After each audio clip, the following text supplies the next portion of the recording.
Whoa! We're here. Wait a second. We lost a McTaggart. Oh, there he is. Hey! There he is. McTaggart Be that left. quick. He left and came back. You're an idiot. I'd have just left. Oh, Jesus. So how is everybody tonight? Oh, we were having a ball earlier, as you Yeah. saw. Yeah, I saw you were over at Jay's shop putting up a lift. No, Jay was over at D Woody's shop behind mine. We were taking that lift out. Oh, okay. Is he going to put it in his place? Yep. Nice. So he grabbed the lift and the heliarc out of there. Oh, nice. That's pretty good. Mm-hmm. Wickman, you're on mute, by the way. Just letting you know that. Liggett, how are you? There we go. I am fine. Good. Liggett's been working on a fun project. I'll show you guys pictures of in a little while. The Wickman sent me a photo earlier of some shit going wrong. Like, and the funny part about it is, I'm not kidding you, Wickman. I was sitting on the crapper like 10 minutes ago, and that came up on my TikTok. So it was awesome. And McTaggart is working just feverishly, I'm sure. I love your optimism. I really do. He's losing his mind as he gets ready for LS Fest East, which I know is in full freak out mode for everybody at Holly right now, because today I got no less than 4 text messages that said, you're going to do this, right? And they're things that I have literally never not done at LS Fest. And so I'm like, just like always, yeah. And okay, just making sure. I'm like, yeah, I have just trust making me, sure. less work now. Yeah, It's not me doing it, so we're good. You should have made him panic chat and go, no, I don't do that kind of thing. yeah, right. Exactly. This year, I thought you guys might like a chance. Oh, and yeah, McTaggart had some fun stuff. Actually, it's funny that you were over there because I talked to him yesterday too. So, anyway, I'm talking about doing the seat. So, yeah. All right. So, welcome anybody and everybody that's here. We tonight we actually have a special guest coming on at 7:30 Central. So that's in 26 minutes. You guys don't have to do anything. I'll handle it, but.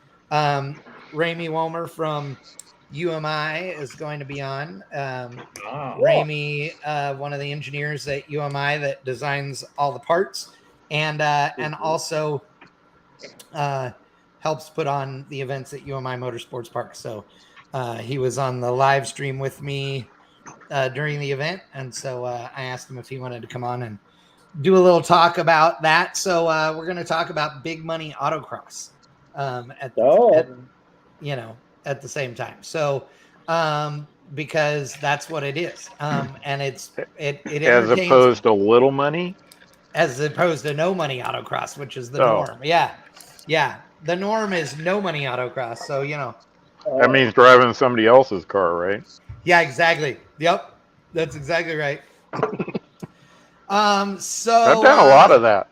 I know, right? I've put a tire stripe down a brand new paint job on somebody else's car on its first night out. Well, you flattened the tire on a Camaro, and we figured out that they don't have spares. That's true. Yes. Yeah, I'm pretty good at that, actually. So I don't know how the weather is where you guys are at, but here it is thunderstorming, and so Otis is not a happy dog. So he's probably going to lose his shit at some point during this whole deal, but we'll see. It's about 75 and sunshine in here. There you go. Let's say it's knockout gorgeous and no humidity for once. Oh, dude, it's we're hitting that good stride in Bowling Green where it's like that 2-3 week period where it's perfect before fall really kicks in and everything goes to muddy crap. Oh no, it is full humid here, and yeah, not good. Want to say it's a $1.05 here. I know, I heard. Ooh, MGB Chuck, Barn, Neil, I still, I'm glad you're having a wedding anniversary, but I'm not glad that you're not coming with me on 2.0. Josh Jones and Brian. Yeah, there you go. Josh Jones and Brian Pico in the house. I was on their Operational Speed Supply podcast on Monday, which was cool. So thanks for having me, guys. And Haley in the house. Let's see.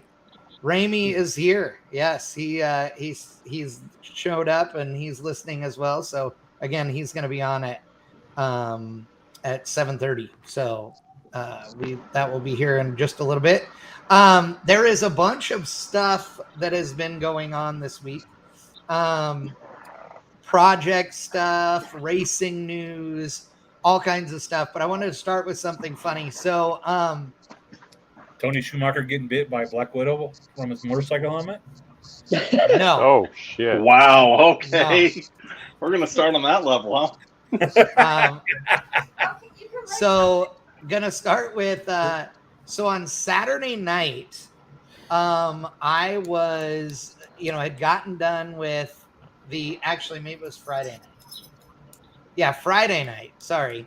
I had gotten done at Umi Motorsports Park, went back to the hotel, was working, right, like doing blog items and all that, had turned the TV on, which I normally don't do, just to see what was on.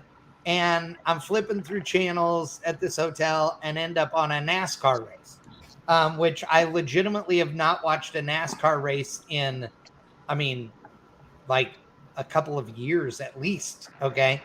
And so I'm sitting there and literally it's like, it's on and I'm like, okay. And I'm looking and I go, I don't think that's now, because they drive like Camaros and shit in NASCAR, I think now, Yeah.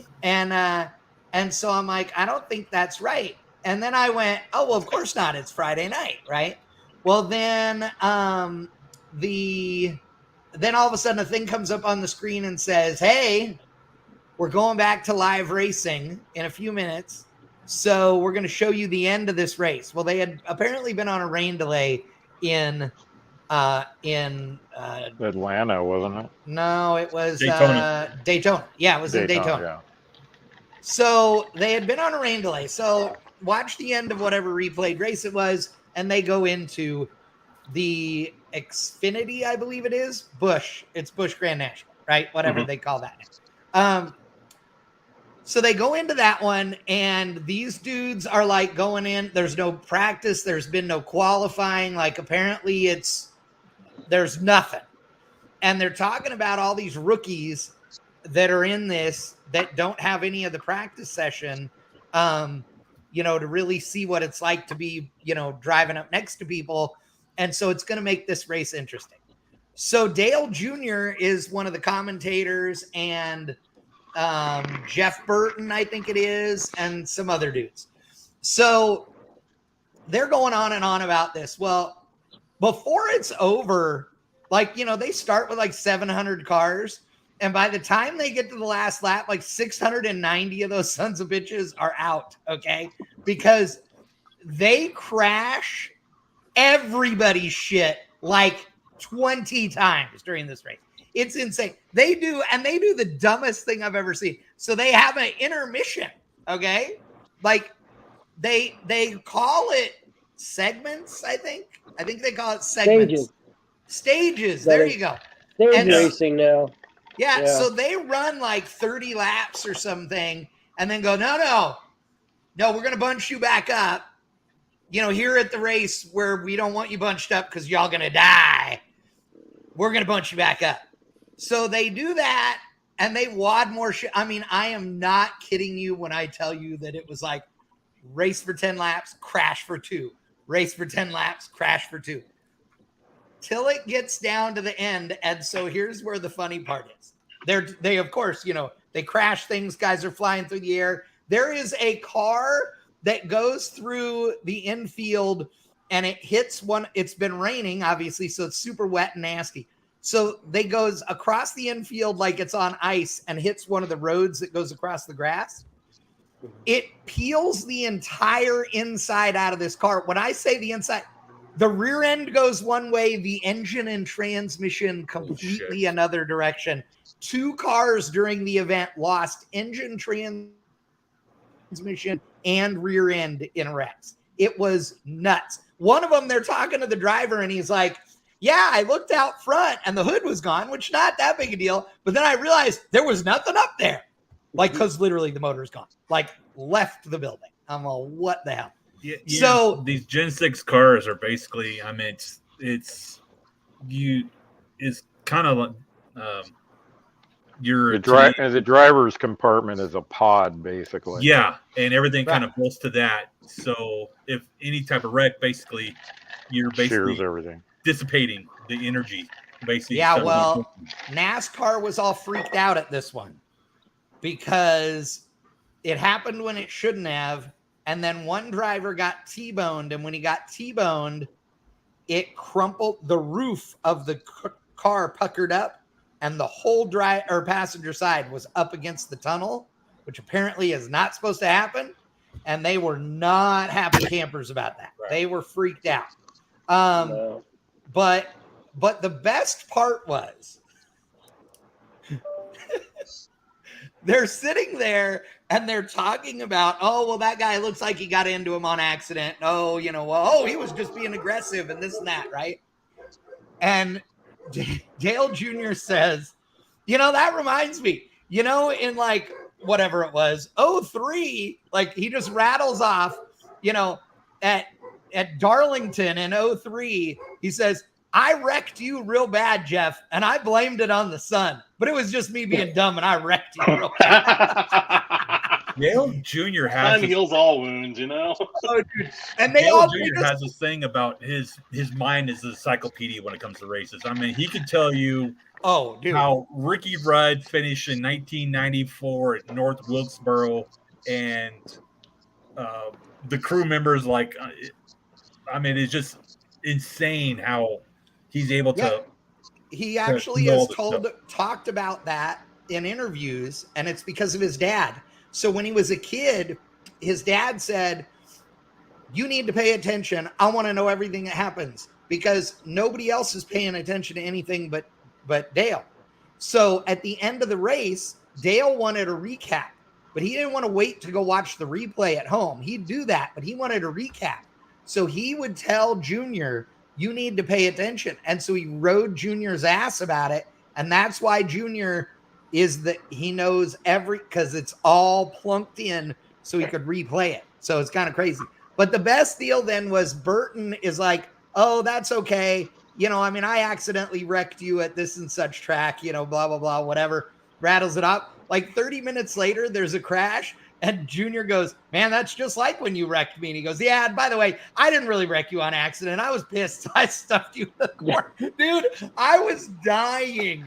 I'm like, okay, they can quit racing. Like, I don't give a shit about that. I just want to hear the old stories from these bastards right here. Some of Dale Jr.'s podcasts are just like, he brings in like these they're great drivers and crew chiefs. Man, some of the stories they dig up. He was, well, all of them were almost out of things to say by the time the race was over because they have a rule now where when it's within, you know, 2 laps of the finish or whatever, then they do 3 laps. If they get the white flag, then they finish under caution. If they don't get the white flag, they go back to being 3 laps and they run 3 laps again. Well, dude, they had to run 3 laps like 5 times. Okay. And I mean, I'm not kidding you. It went from like 30 cars to 20 I'll bet you there were not 15 cars that finished the race. It was that bad. It's like, oh, God. That's not uncommon in NASCAR, Daytona, and Talladega that they have less than 20 cars, less than half the field still on the lead lap or not involved in a wreck somewhere during the races. It's just pretty horrible. I mean, and that's why a lot of the drivers just hate those tracks. Right. It's pure luck whether or not you get out of that without being wrecked. I mean, and they despise it. I mean, I talked to 3 different drivers, including Dale Jr. about it when I was back one of my limo days, and they all hated that tracks. I mean, Dale was really good at it. Jr. was really good at it, mainly because he learned from his dad. Right. Michael Waltrip was really good at it. I don't know why, but he was. And then he was just really good. They just seemed to figure out how the cars react or air around it, but they also just hated it because it's like all your plans, like you just show up and hope you don't get killed is what you do. Oh yeah. I used to love the I can't remember the name of the damn show, but there used to be a show that had Michael Waltrip, Kenny Schrader, shut up. Michael Waltrip, Kenny Schrader, and Benson. Ronnie Benson? Yeah. It was the 3 of them, and it was after every NASCAR race on Mondays, they would do this show, and it was, I mean, this has been years and years ago, probably 20 years ago now. And oh my God, it was hilarious. They would just bag on each other like none other. You're thinking of Inside Winston Cup, is that it? It might have been. Yeah, something like you're that. Right. Yeah. Jimmy Spencer was another guy that's very outspoken with his comments. That really funny guy. Don't know what happened to him, but I guess he probably was too crude for today's television. Yeah. Are you kidding me? Look at how much money is NASCAR making off these radioactive videos. I mean, I know they've toned them down over the years, but that was a big draw. He's like, you get the in-car, uncensored, completely unfiltered radio chatter. That's been the best part of NASCAR for the past, 10 years. Especially but when you hang a noose to pull a door down, people get a little sensitive. Yeah, okay, so it was originally, it was Michael Waltrip, Kenny Schrader, and Johnny Benson, and they were chosen because they each drove a different make of car. And so, that was it. Oh, and then Kenny Wallace was in and out of the thing as well. So, yeah. Mm-hmm. But, that was a great show. I loved that. But, so I was entertained by the NASCAR thing. It blows me away that it took forever for NASCAR to actually get to having certified chassis and all that stuff. It's like, welcome to, 1980. I don't know. I mean, I mean, don't get me wrong. I know they do tech inspection on all of them and all those things, but still, it's like, come on. Isn't this a new year for new cars? And this year's they started with all completely new cars this year. Yeah, they went to like a single. They went to like a single hub style knockoff. Yeah, that's been out already. No, I was gonna say I thought that was already this year. Yeah, that's already. Yeah, that's what's running this year. Yeah, center lock. Yeah, it's got a single nut just like an Indy car or any of those, and it's an 18-inch wheel, and it's and they got a more speed transmissions, and aren't they independent rear suspension now? Yeah. Yep. Yeah, I think so. Yeah, they kept unbelievably, finally went away from the truck arm since 1968. I mean, well, the truck arm worked real good though, so Oh yeah, there's nothing wrong with it. I mean, it's the same thing as on the back of every C10 pickup truck since the 60s. They were running all the way up until like a year ago. Oh yeah. Yep, it worked good. Yeah, they kept breaking axles at the beginning of the season because drivers had to basically modulate when they were bringing in power, because they would like stab something, or road courses. I mean, they'd hit the humps on the inside of the turns, and basically that would break axles as well. Oh wow! Again, it wasn't breaking the axles; it was breaking the CVs. Oh, that's okay. Yeah. Yeah. Well, then that means that they're probably using some stupid part that some NASCAR team invented and decided they were going to make $1 billion by selling them to everybody. Instead of just using shit that works, that's been invented and used for decades already in every other motorsport, because #NASCAR. But like when these new wheels break too, that's another thing that's funny to watch, because it basically just lifts the whole hoop out of them. Right. Yeah. Well, and I don't understand why they'd have a problem with that either. I mean, they've been single nut wheels have been the normal on race cars for, literally for 30 or 40 years. Like, Yeah, but not on 35 to 3,600 pound cars going 200 plus miles an hour. Well, Yeah. but there's a guy they can call on that. We know. Dave will answer the phone. Imagine that. Yeah, I think that's also a pretty easy fix. So, I think that other stuff is just stupid. But I am fond of saying that people are doing things wrong. And in my old age, I'm getting better and better at telling them when they are. I still get a kick out. They call them stock cars. Yeah, I know, right? Well, that's like it's like Optima and everybody else calling them street cars. Same deal. The stock cars, Chad, I just texted you a picture.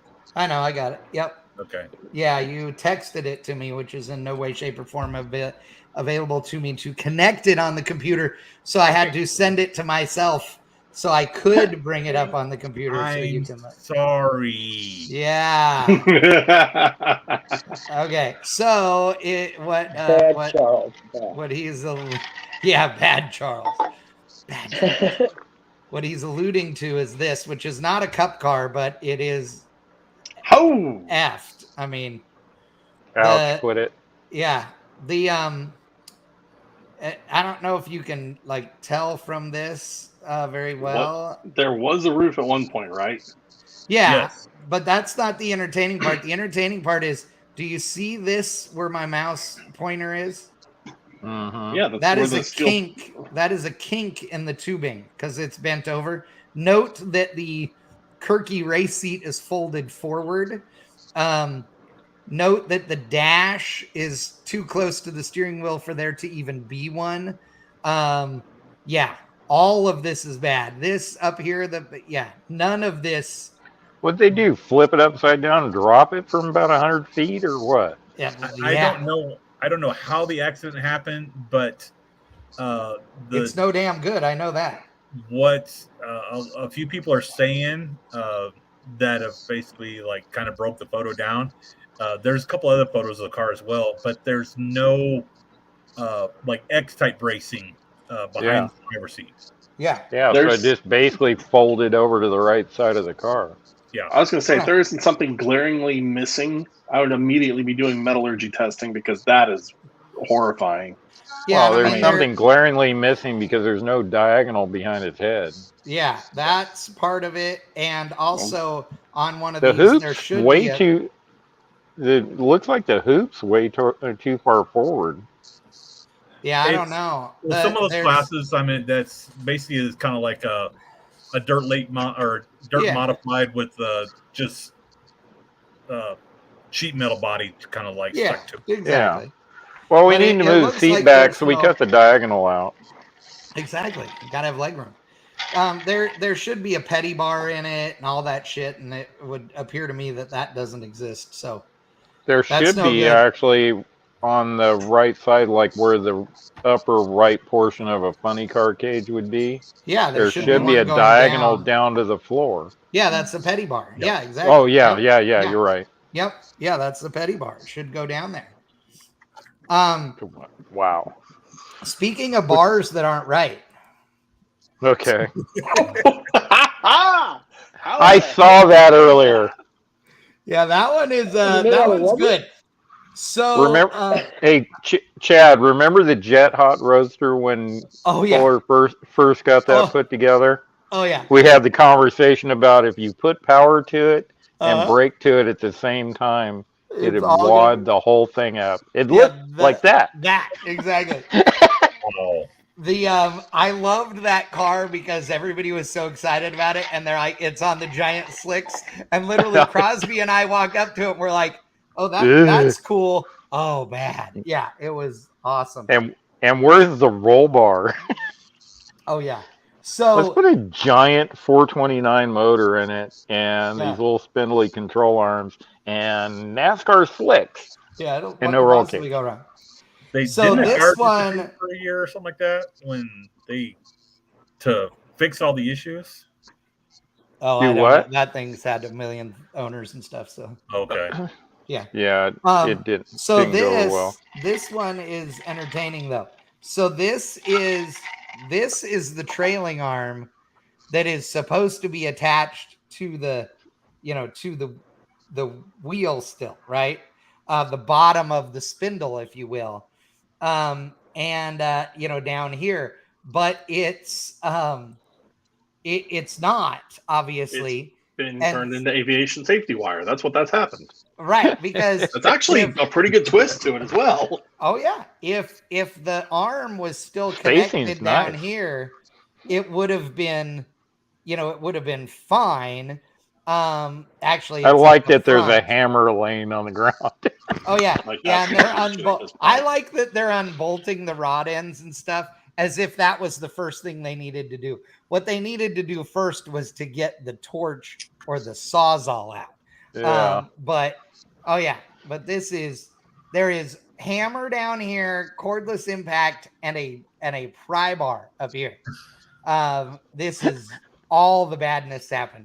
I guarantee you, Ramey's in the green room right now. I guarantee you that he's looking at this and went, "Holy crap!" Like engineering failed on that one. Actually, I shouldn't say that. It's not that engineering necessarily failed. It's that the attachment failed, and that is the result. No, the engineering fail point here was there was no engineering. Yeah, I just want to know how this started, because prior to this was a functional. This was a functional. I'm guessing UTV. I'm not completely sure. I haven't seen any of the photos. Oh yeah. What the hell did you do to start this chain of events? That's what I want to know. Like, how far did this thing fly? What kind of rock wall did you try to climb?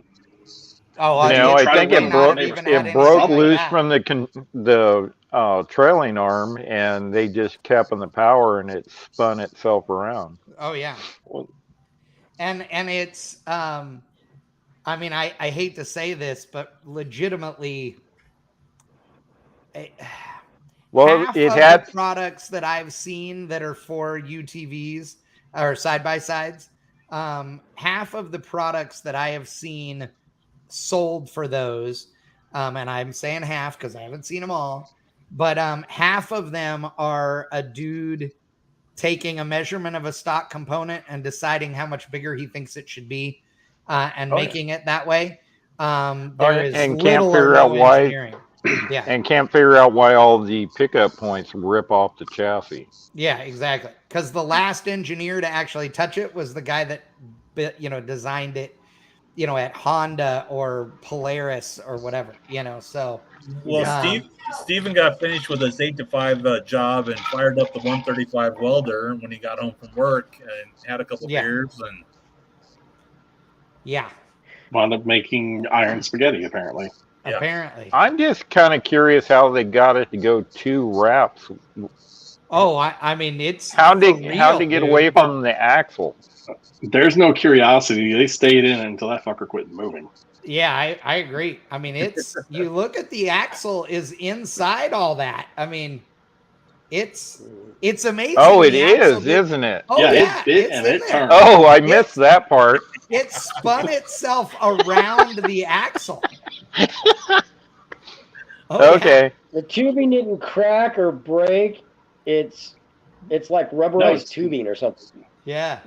It's DOM, so it did. I don't know. I'd take that whole unit off and hang it on the wall as art. Yeah, just pull the whole wheel assembly, slide that piece off, and we now have the garage art. Oh yes, 100%, 100%. I was gonna say I was gonna add Ramey in, and he just disappeared. Yeah, that one is entertaining for sure. So that is quite possibly the best one I've seen in a while. Right? Yeah, there are some interesting stories behind that one, that's for sure. Oh God. Scott Malpass says 2 wraps equals 4,000 RPM. Equals what? 4,000 RPM. Oh. Oh, and Chad got it right. Also known as all of it. Oh yeah, all of it. Chad, I got it right this time when I sent a picture to your messenger. What? What? Oh. Ooh. I didn't get it yet, but okay. I believe you. Oh no, Liking is it is the our- dually? Is it the dually? Yeah. Yes. Okay, you sent it to the group, but that's okay. Okay, so the next one. Okay, so this will be our final Wickman photo, which I totally approve of, by the way. So let's see if everybody else agrees, and then we're gonna move on. Pow! There you go. I would drive it every day.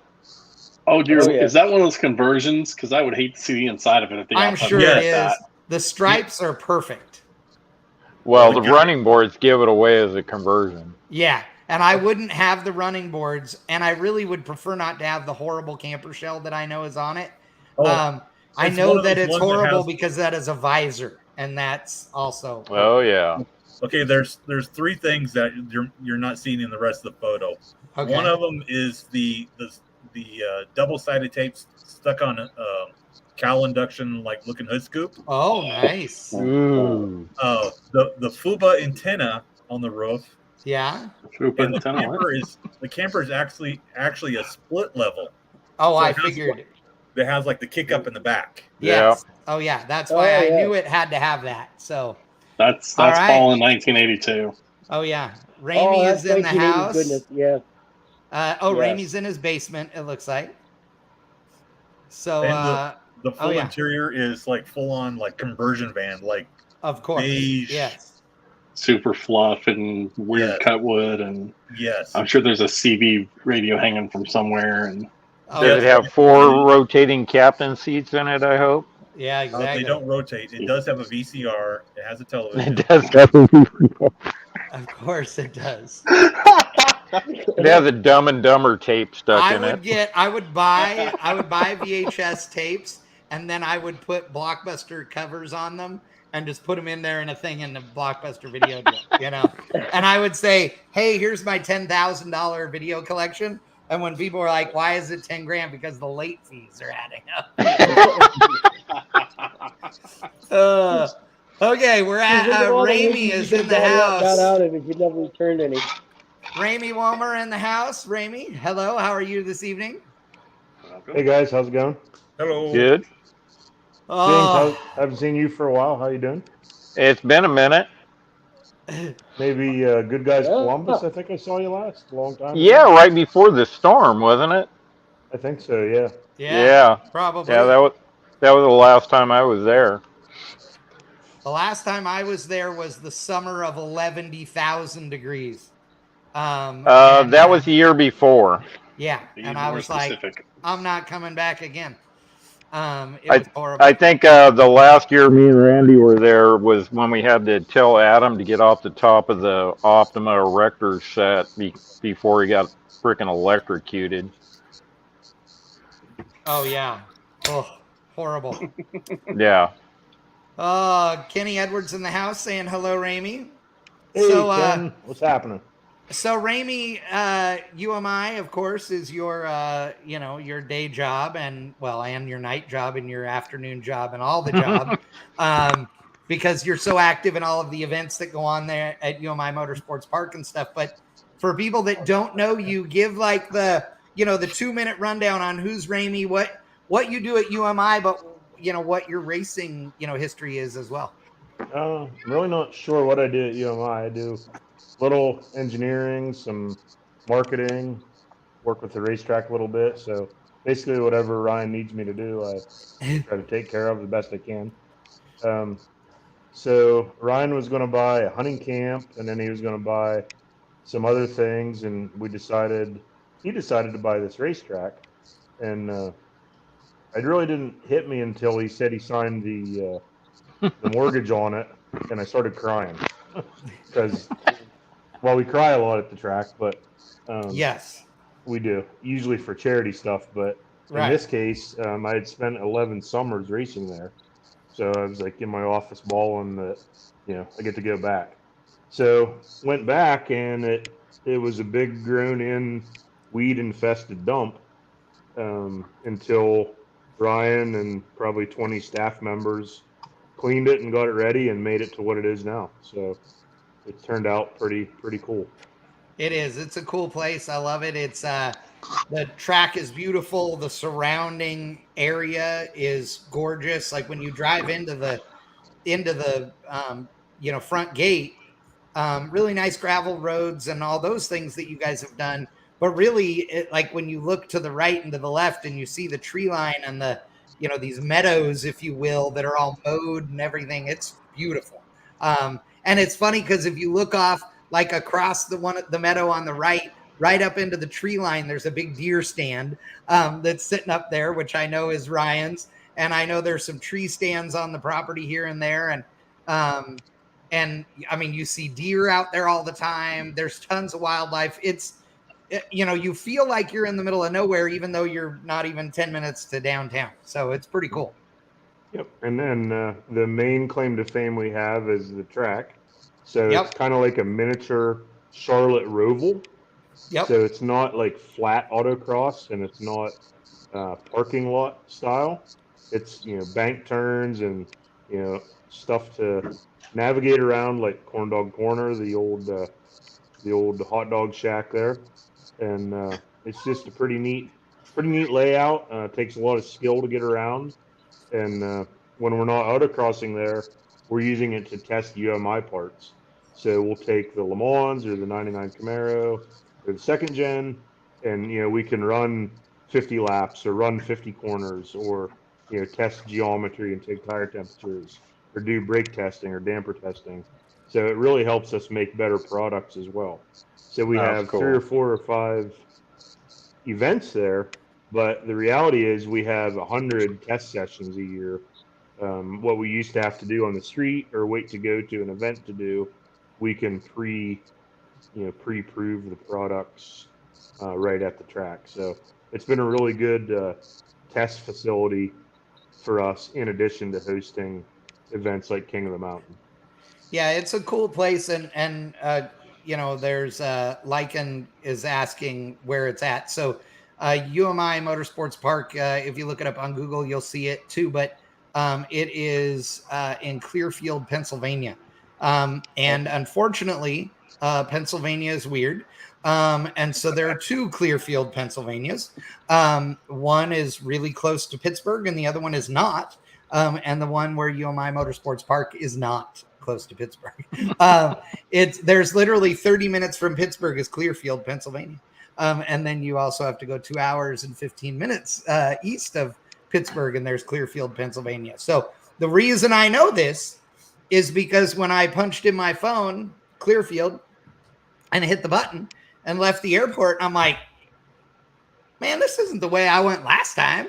And then all of a sudden it popped up and it was like, you're arriving in 32 minutes. And I'm like, no, I'm not. It was awesome. So yeah, yes, but it's a cool place. Yeah, once you pick the correct place, it's pretty nice. It's actually about 10 minutes off the interstate. Yep. So Interstate 80 goes right across the state. Easy to hit the Clearfield or Woodland or Kylertown exits, depending on which way you're coming from. Yep. And go right to the track. So over the years, the track has been as high as hosting like K&N East races, which is right next to Xfinity. Yep. There's been NASCAR modifieds there. Pretty much all the Cup stars have raced there at some point or another. There's a couple good photos of like Rusty Wallace, etc., sitting on the steps at the track and like that. So it does have a pretty neat history.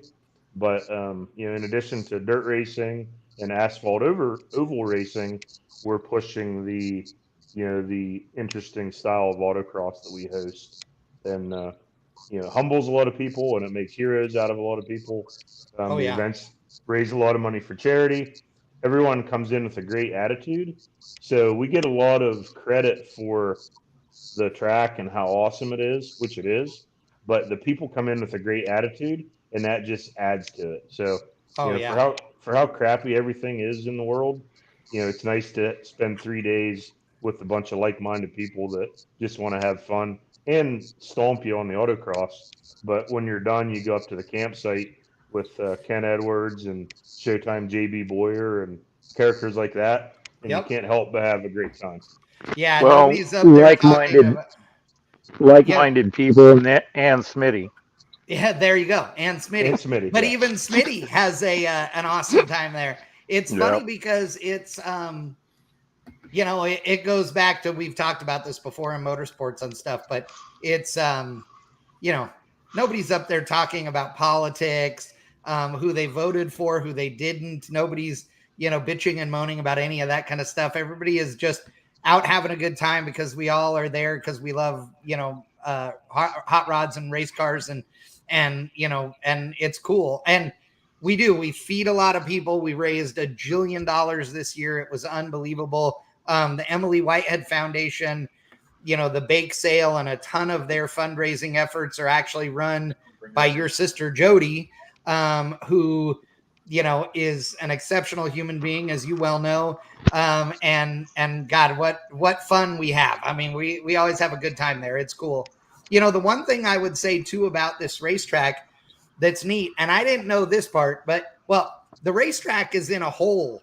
It's dug into a bowl because it's all in the hills, and it's dug into a bowl, but I didn't know the reason why until you told me, Ramey, that it used to be a coal mine there. And so that's why the whole place got dug up. Well, they dug the hole, and it makes it so that in the backstretch, part of the backstretch, and then all of turn 3 and turn 4, you can sit up at the fence and look down into the racetrack. And so you can back your car up to the fence and sit in the trunk, sit on the tailgate of your truck, whatever. And people reserve spots up there. And don't they get like a 10-foot wide spot? Isn't that what it is on the fence? Something like that. Yeah. And they're all labeled 1 through 100. Yep. And for the 4th year in a row, we sold out all 100 spots. Yeah. And dude, so people put up their easy ups and a barbecue, and they just sit up there and party and look down at the racetrack, and they can hear everything. They can see everything from up there. And then of course there's a big grandstand down the front stretch. And then the VIP area that you guys have built that's over turn 1. It's just got lots of cool stuff going on there. It really is a racetrack that's fun to be at. It's fun to drive on. It's fast. You guys keep adding more asphalt. I think this was the King of the Mountain was the first event that you haven't added more pavement before in a while, because you just keep adding. Is it ever going to be where it's just all paved, or are you going to keep some areas grass in the middle? So if it could be all paved if we had probably another $1 million, but to keep it grass isn't what we're planning to do, but it'll eventually be paved just in a year at a time. So right, whenever Ryan gets the funding, then he gets with a couple of us and a couple trusted advisors and like that, and we plan what the next connector is going to be, or what the next element's going to be, or something like that. One of the things about Corn Dog Corner, and why wouldn't you take that building out of there, there's actually a water well in there that takes a lot of messing around to get that taken care of. Right. And then the power comes down into the middle, basically a couple car lengths from the building. Yep. And so the power, that we need down there, has to kind of be there. So, I mean, I can see 5 years from now, maybe 90% paved. Right. And maybe more elements, but Ryan's plan is to certainly keep adding.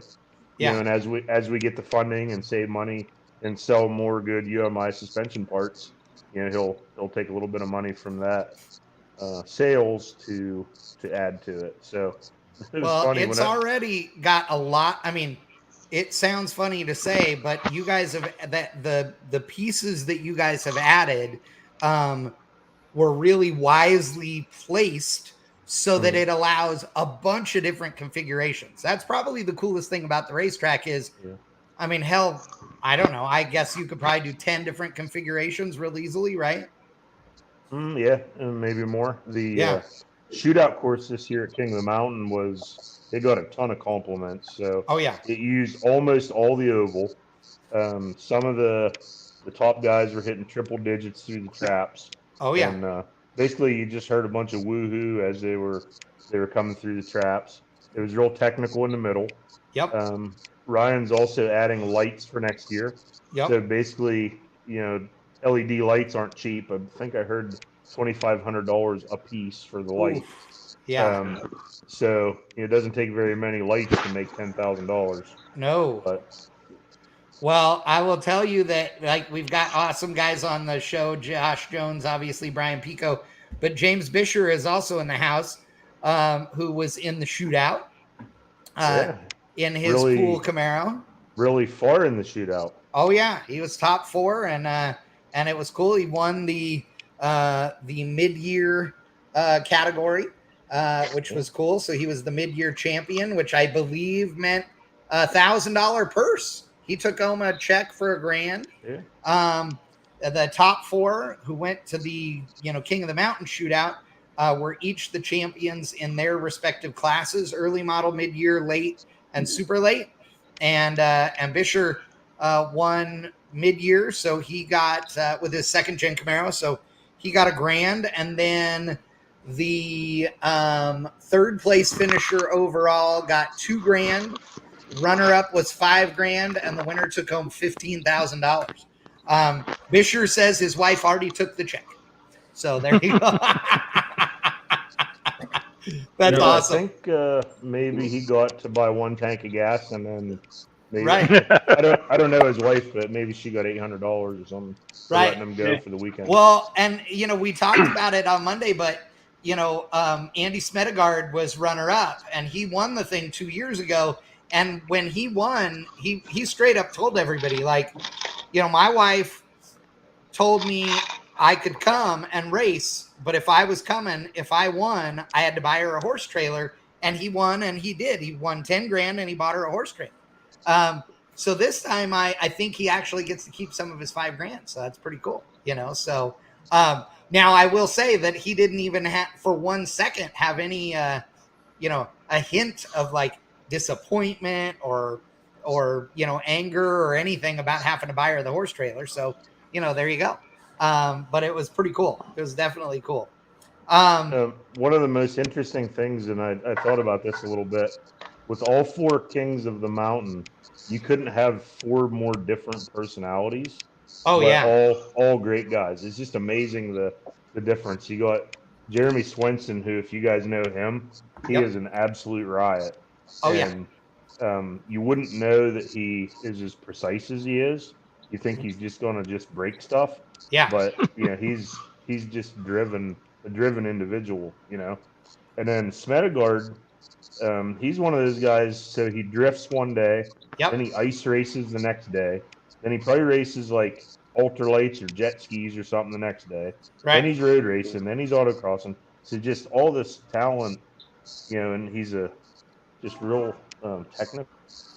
Oh yeah, and he's just a hell of a nice guy. I mean, Smedegaard's just nice, So Ramey froze up on us. Yeah. Oh, there he is. Back. There he is. There he is. Robert Thorne actually drove Indy Lights before. Yep. And oh no, he froze up again. Yeah, Thorne is a impressive driver as well. But like Josh Jones says, that all 4 have a history in Grid Life Series, and that is the Grid Life Series is. If you're not familiar, look it up. Grid Life is awesome. It's a time attack style series. Well, actually, I shouldn't say that. They have multiple disciplines in. That's what Andy's been running a lot of, right? Yeah. Yep. Yeah. Andy Vogel has started doing Grid Life events. Smedegaard and all of them. Ranvex, they've been doing them for a long time.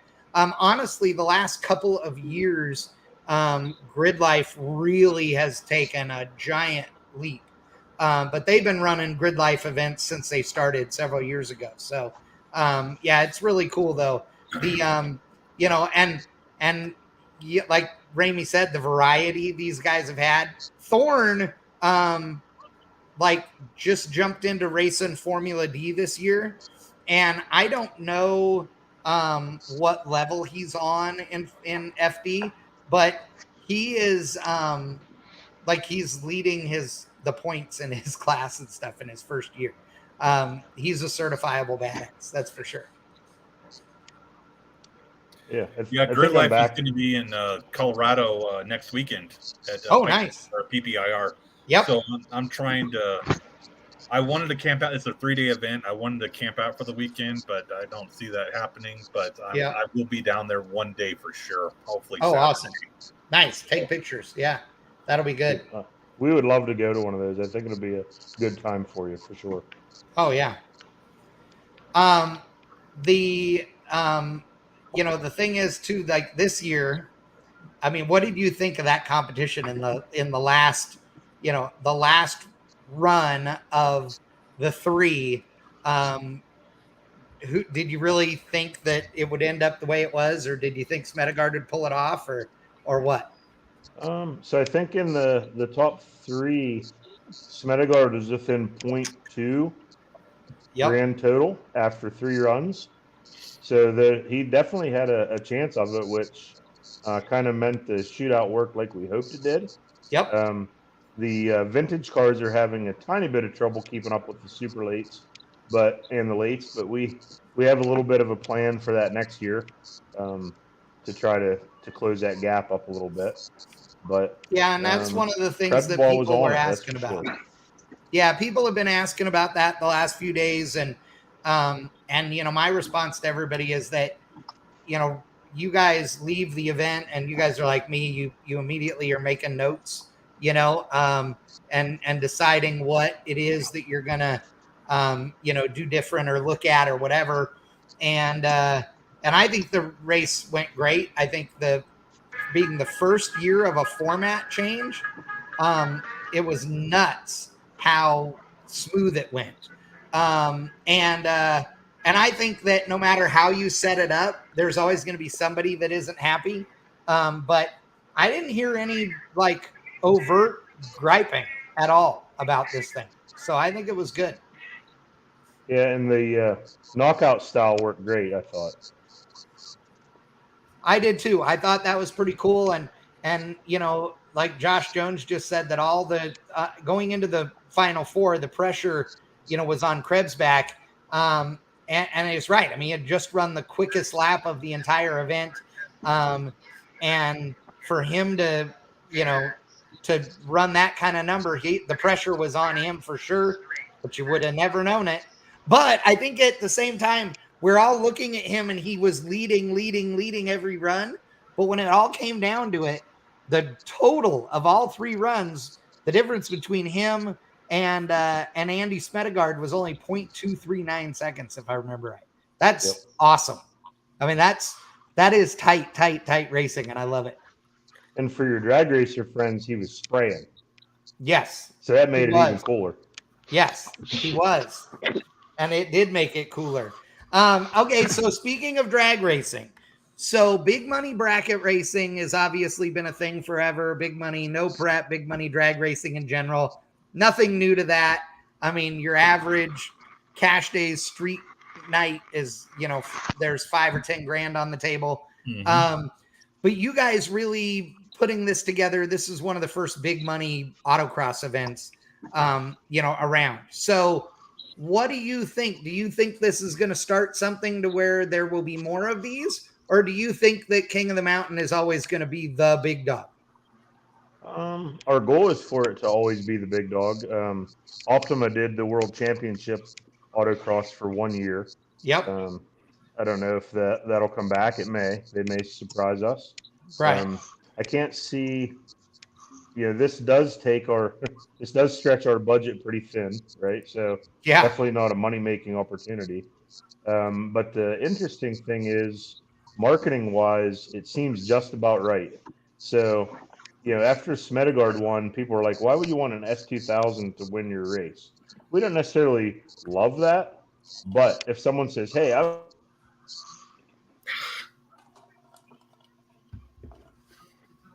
he'll be back. That was an interesting pose, by the way. I know. I know. There he is. Sorry. There we go. If someone says I was talking to Andy Smedegard at Grid Life, and I'm running this Chevelle, and he recommended UMI. That is what Chevelle people know to buy from us. We want everyone to know that. Right. So 100%. It's a nice way to make new friends. Oh yeah, I agree. And and the truth of the matter is that while you would love for every single car at an event to be running, your suspension and doing all those things, that's not realistic either, right? So, if you want this event to be only UMI equipped vehicles, then that's a different thing. I mean, that's a different event, right? At that point, it's the UMI Invitational. That's it's just different. And there are plenty of events that have gone on like that over the last 20 years by different manufacturers who invite their best customers and coolest cars and all that stuff to come once or twice a year to some racetrack and have a day where it's only UMI equipped cars. That's a very different thing. And so to me, I look at that and go, okay, well, that's one of those deals that's an event you guys add. That's that is just the UMI open track day kind of event, right? Where it's a party and it's a reunion, if you will. But that's a very different thing than the $25,000, Yep. And Team Cross next year in June is going away. We tried that for a tiny bit. Everyone that loves muscle cars is going to want to take a look at next June, and we'll be announcing something probably at PRI that I think is going to make a lot of ham style people very happy. Nice. Wink, now, wink. I will tell you that there are a lot of people that go out there and autocross at a variety of events, right? Whether it's good guy shows or any other hot rod shows or whatever, that don't know anything about CAM, don't know how to spell SCCA, would never go autocross at an event like that. And that doesn't necessarily mean they're not fast. It just means that world isn't their world. You guys, while there were a ton of heavy hitters at King of the Mountain that do have a bunch of SCCA heritage, which is a really big deal. And it's a really big deal to certain people there. There are also people there that are not SCCA autocross guys who are fast and have legit race cars as well. There is, the variety is just pretty incredible, and it's just neat, the mix up, So look at Bisher and Wheatcraft in mid model. So Bisher's more of a pro touring. Well, he does do some SCCA. Yeah. Like Wheatcraft is a SCCA cam terror. Right. And Chad Englert in the nice blue Mustang. Yep. He is vicious in cam, and he does a lot of the national style courses and like that. And then think about John V. John V and Strano. If that RX-8 would have been running right, the King of the Mountain might have been a little bit different. Yeah, what was their problem? I don't know turbo stuff, but some sort of blow-off valve trouble. Oh, okay, gotcha. Limited to 11 PSI boost instead of 22 or something. Okay, gotcha. Yeah. Gotcha. I know how to fix that, but they won't like it. Get rid of the rotary powered? It has Bisher no. It has says a he doesn't 2. go to nationals because of the school year. Oh, there you go. No, it has a 2.5 liter Ford motor that's made by Mazda, which makes it technically legal for the class that they run it in SCCA. Oh, okay.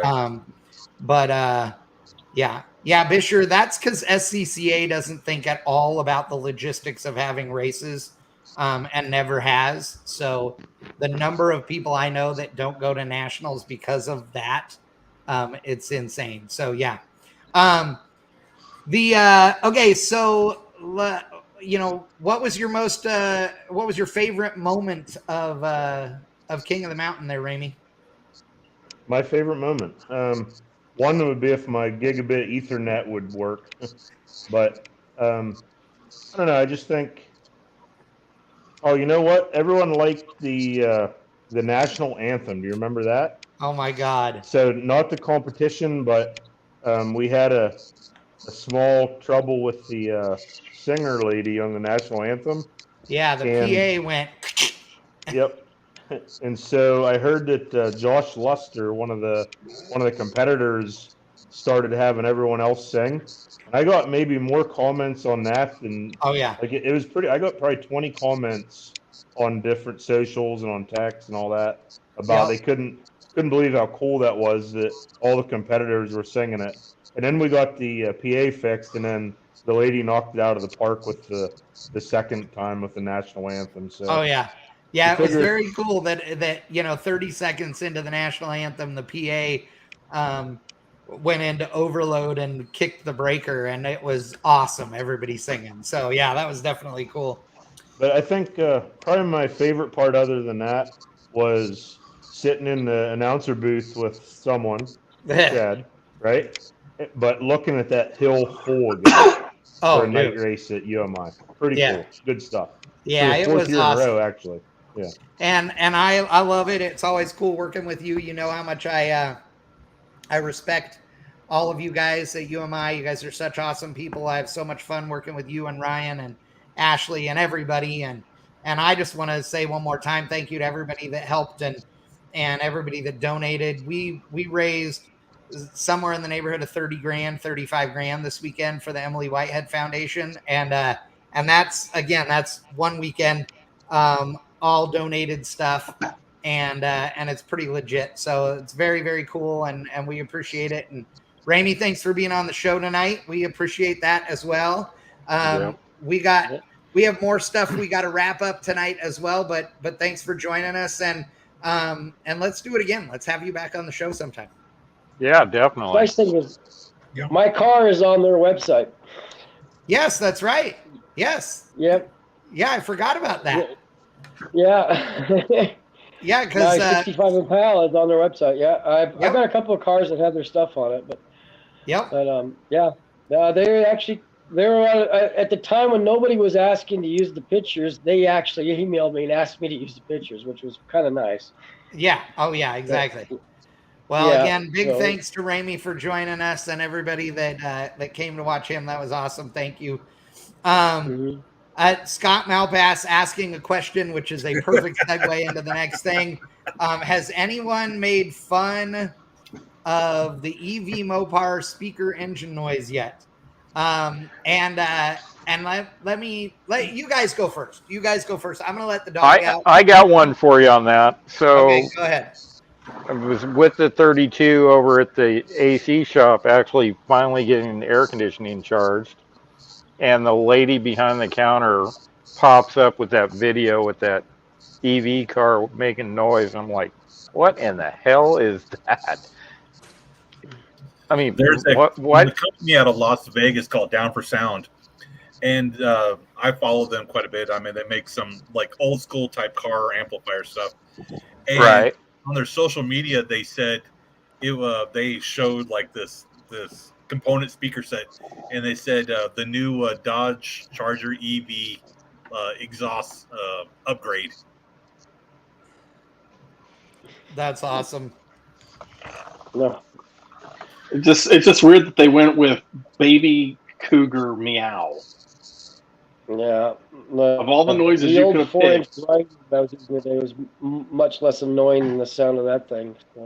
Well, the rest of the Mopars out there with straight pipes on them aren't annoying enough. Oh, no. Let's not go there. So wait a second. So I don't know what you're talking about with the meow thing. What was that? The sound that thing makes, like, my understanding of it is that it's an actual, like, it's some kind of device that's actually making, it's not like a speaker, it's some actual kind of wind. So you basically have the Dodge fart sonic noise, and it sounds like somebody is, like, picking up a very frightened baby cougar and is yowling for its mother. Oh, okay. Gotcha. Yeah. Yeah. I laugh, okay, because here's my deal on it. Okay, so you have a Tesla Plaid that runs low nines out of the, off the showroom floor on factory tires with any idiot driving it. Glad you said What could possibly go wrong there? Well, yeah, but and so it runs low nines, no problem. You get Rivians that run in the 10s. You get all these things, right? And they are stupid fast, awesome performance, and everybody bitches because they make no noise. So then Mopar goes, holy shit, we're gonna have a real car. We need to make it have some noise if we're gonna have an electric vehicle that competes with this. And all everybody does is bitch. So here's my deal. I say if you're building an EV, you're fucked.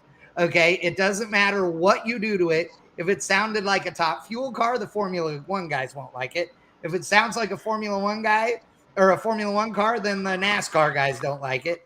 There will always be something somebody is going to bitch and moan about because the small group of people, and I hate to say it, but it's true. The small group of people who give two shits and who are so angry about EVs are going to whine and bitch and moan, but Mopar ultimately isn't going to care about them because they're not buying one anyway. So don't hang me with the new rope. I don't like the little fuzzy things hanging off of it. Yes, exactly. I was walking through a parking lot last week, and there was an EV car. I don't know what it was, but it has like some type of weird noise when it reverses. Because that's a requirement. It's Tesla. Yeah. Kind of like it's a requirement. Low speed parking lot kind of noise. Yeah, because the number one problem with EVs is as soon as they came out, the Teslas in California, it was a huge deal. It's why they changed it, was because of California, because they were running over people in parking lots everywhere. Because you walk behind a car that doesn't make any noise and just starts backing up, right? Or you're walking across the parking lot not looking, and there's a silent car pulling up behind you, and you turn and get run over. So that's why they did it. So they all make noise at low speed in forward and reverse, actually. So at parking lot speeds, that's just one of the things. They ought to make a noise like somebody stepping on a cat or something. Yeah, exactly. Right. Get out of the way! Everybody look. I want the yowling cat for a horn. That's what I want. No, can you customize the sounds? Because at low speed, I'd want it to be like, look, bitch, get out the way. Get out the way, bitch. No, bitch, get out the way. It'd be awesome, right? I would want a Volkswagen Singapore 1600 with a Zrappy. I love it. The whistling two pipe. I love it.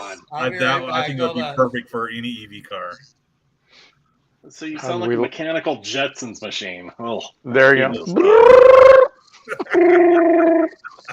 It really was the closest thing to a Jetsons car you could hear. There's like TikTok videos of that, or like Tesla's going down the drag strip, and they basically do the Jetsons spaceship. Oh yeah. Deserved. Did we lose Chad? Did Chad get lost, or has Chad gone off on a different plane? No, I'm here. I was letting the dog in. Now he's reloading. Yeah, I was letting the dog in. I seem to have a drinking problem. I don't have a drink. Yeah, there you go. Maybe this house got struck by lightning too. Had one gone. So here's the other deal about the EV thing, though, that just chapped everybody's ass in the last week or two, whatever it's been. I like you narrowed it down to 2. Yeah. So the governor of California, Gavin Newsom, announced that. Here's what the public said. The public said, and I quote, "Gavin Newsom has banned gasoline burning cars," which is 2035. Yeah, it is not true. Sales of new cars in 2035. Yeah, it does not say they may not be gas powered. So the actual executive order does not say that you cannot have that. It says that he wants to move the goal to be to not have internal combustion vehicles by 2035. No, it is simply no sales of new combustion vehicles in the state of California. No, it is not. I read the thing actually from the state Really? Today, 100%. So I will pull it up. But here's the deal. So the interesting thing is that here's what I believe will be the result of this. I don't believe that it will be nearly as I don't think it will be as bad as people think. Okay, for a couple of reasons. Okay, hold that thought for a second, because they had a notice that came up yesterday that throughout the weekend between 4 and 9, no charging of electric vehicles in the state of California is requested. Right. Yep. Because of the freaking heat wave and the air conditioners and the fact that it's Labor Day weekend and everybody that already doesn't work is staying home and watching TV with AC on. Right. Yep. Yeah, and that's no different than in Texas and everywhere else. So that's been the case in Texas for the last 3 months. So and nobody's spoken of our Train to Nowhere. If you remember that thing that is already like $93 billion over budget and everything. Yeah, what does that thing run on? Did you ever hear? Is that thing diesel or is it electric? Well, I don't know. They got rid of it. So no, they're still building that freaking thing. No, there was so many lawsuits. As far as I knew, they had stopped building that thing 2.5 years ago. And it was all from what I heard, they're still working on it. It terminates in Bakersfield. So if you want to go to Roger Lee's shop, I guess you're in good shape. Yeah, exactly. Wow. Yeah, that's pretty funny. Well, here's the deal. Here's why I think that this will ultimately be good. So whether anybody likes it or not, California is bigger than everywhere else, and more trucks and SUVs are sold in the state of California than any other state. First time. Wrong. That's why the insurance is so low there. No, I'm serious. My car insurance in Texas is double California. Texas is the second most expensive state in the union for car. How I know that. Only Michigan is higher. What? How? Well, yeah, how? Michigan's higher. If for no other reason than because everybody in Texas is retarded and leaves their shit running in front of the convenience store every day. Literally, they had to make it a law. It's against the law to do it because it's so common. Am I right, Wickman? Yeah. I'm right. You pull up to a 7-Eleven, there's 83 3/4-ton Ford pickups, all with perfect beds, never hauled a goddamn thing in them in their life, sitting there running with the AC or the heat on because they're a bunch of vaginas. That's and it. And you got those neighbors down south that like to take them down there where they live too. Yes. Are they all diesel? Oh yeah, absolutely. Which that's also the best part. So we're only paying it's like $3.10 a gallon for gas now. Like gas is all back down, not quite to normal, but pretty close. But diesel's still $4.75. I'm like, big block Chevrolet for the win, bitches. Oh, it kills me. No, I'm kind of curious about with California and this whole electric car thing. Are the police? I'm reading the actual announcement, the one that comes straight from it. Yeah. So I'm looking for it right now because I had it up earlier and I'll see the link. Here we go. Chad, the California project is still technically up and running, but is so far behind schedule that is yet to have a single mile of track, despite 14 years of work and $5 billion spent. What? As of May 29th, 2022. Wow. Just Googled that. It took me a while to figure out how to spell Google, but yeah, right. All right. I want to lean into this one heavy already. Okay. I'm quoting this. Yeah, did you send me the link? I did. It's in private chat. Oh, okay. Quoting it. By the time the new rule goes into effect, zero-emission vehicles will almost certainly be cheaper and better than the traditional fossil fuel-powered cars. That's a lot of freaking hope. Hope. in that one blows my mind. They'll be running on fairy things will be dust better. and unicorn farts. Now, I want to credit. I don't want to make it sound like I'm just roasting this. 100% will be. There's no doubt in my mind on that at all. That statement absolutely makes sense. 100%. It blows my mind. How would you and I have similar? If you take Tesla out of the equation, you can already buy electric vehicles for only 10 or 20% more than a traditional internal combustion, and they only make up 3% of total car sales. When they make up 20%, economics says they will be cheap. I'm glad you brought that up, because let's go ahead and take something that's actually very close to my home, which is the very interesting charge somebody got for replacing a Chevrolet Volt battery. Okay. So, are you talking about the one where it was 19 grand or whatever? No, the one that was like damn near $30,000. Yeah, it's not real. It's not true. No, it's not real, but you're still looking. No, it's $6 grand. Yeah, it's already been. Yeah, it's $6,200 for the battery. Got debunked. It got debunked everywhere because it was just a bullshit deal that somebody put together. It is. Well, the biggest problem is So here's the deal. $6,200. You know how much it costs to put an engine in a Camry? Oh, probably. No fucking idea. The Camry gets more than $6,200. Oh yeah, it's probably same deal. It's no different. It's no different. See, the problem is nobody can I put 150,000 miles on it. I'm gonna have to put a battery in it. Yeah, you're gonna have to put a transmission in your shit and a fucking engine in it and all of that. Like, it's okay to just say, I don't like them. I don't want one. Okay. No, the problem. Hey, Chad. Arguments is stupid. The problem is people on either one side or the other pick out either the best or the worst of it. Correct. Nobody runs down the middle of the track. Correct. Yes. That's what I've been saying the whole time. Right? If somebody would just speak the freaking truth on how this stuff is going to come about, it would be great.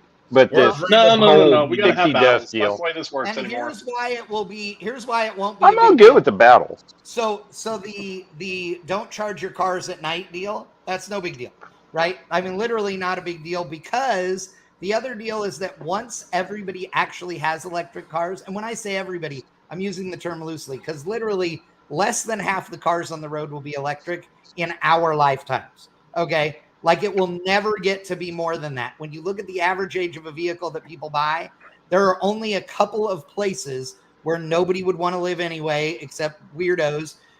Like Florida or the Northeast are the only places where people typically buy cars that are 7 years old or newer as used cars, like any big percentage. And that's because in the Northeast, they still haven't figured out how to not rust everything away. And then Florida. And then Florida. Yeah.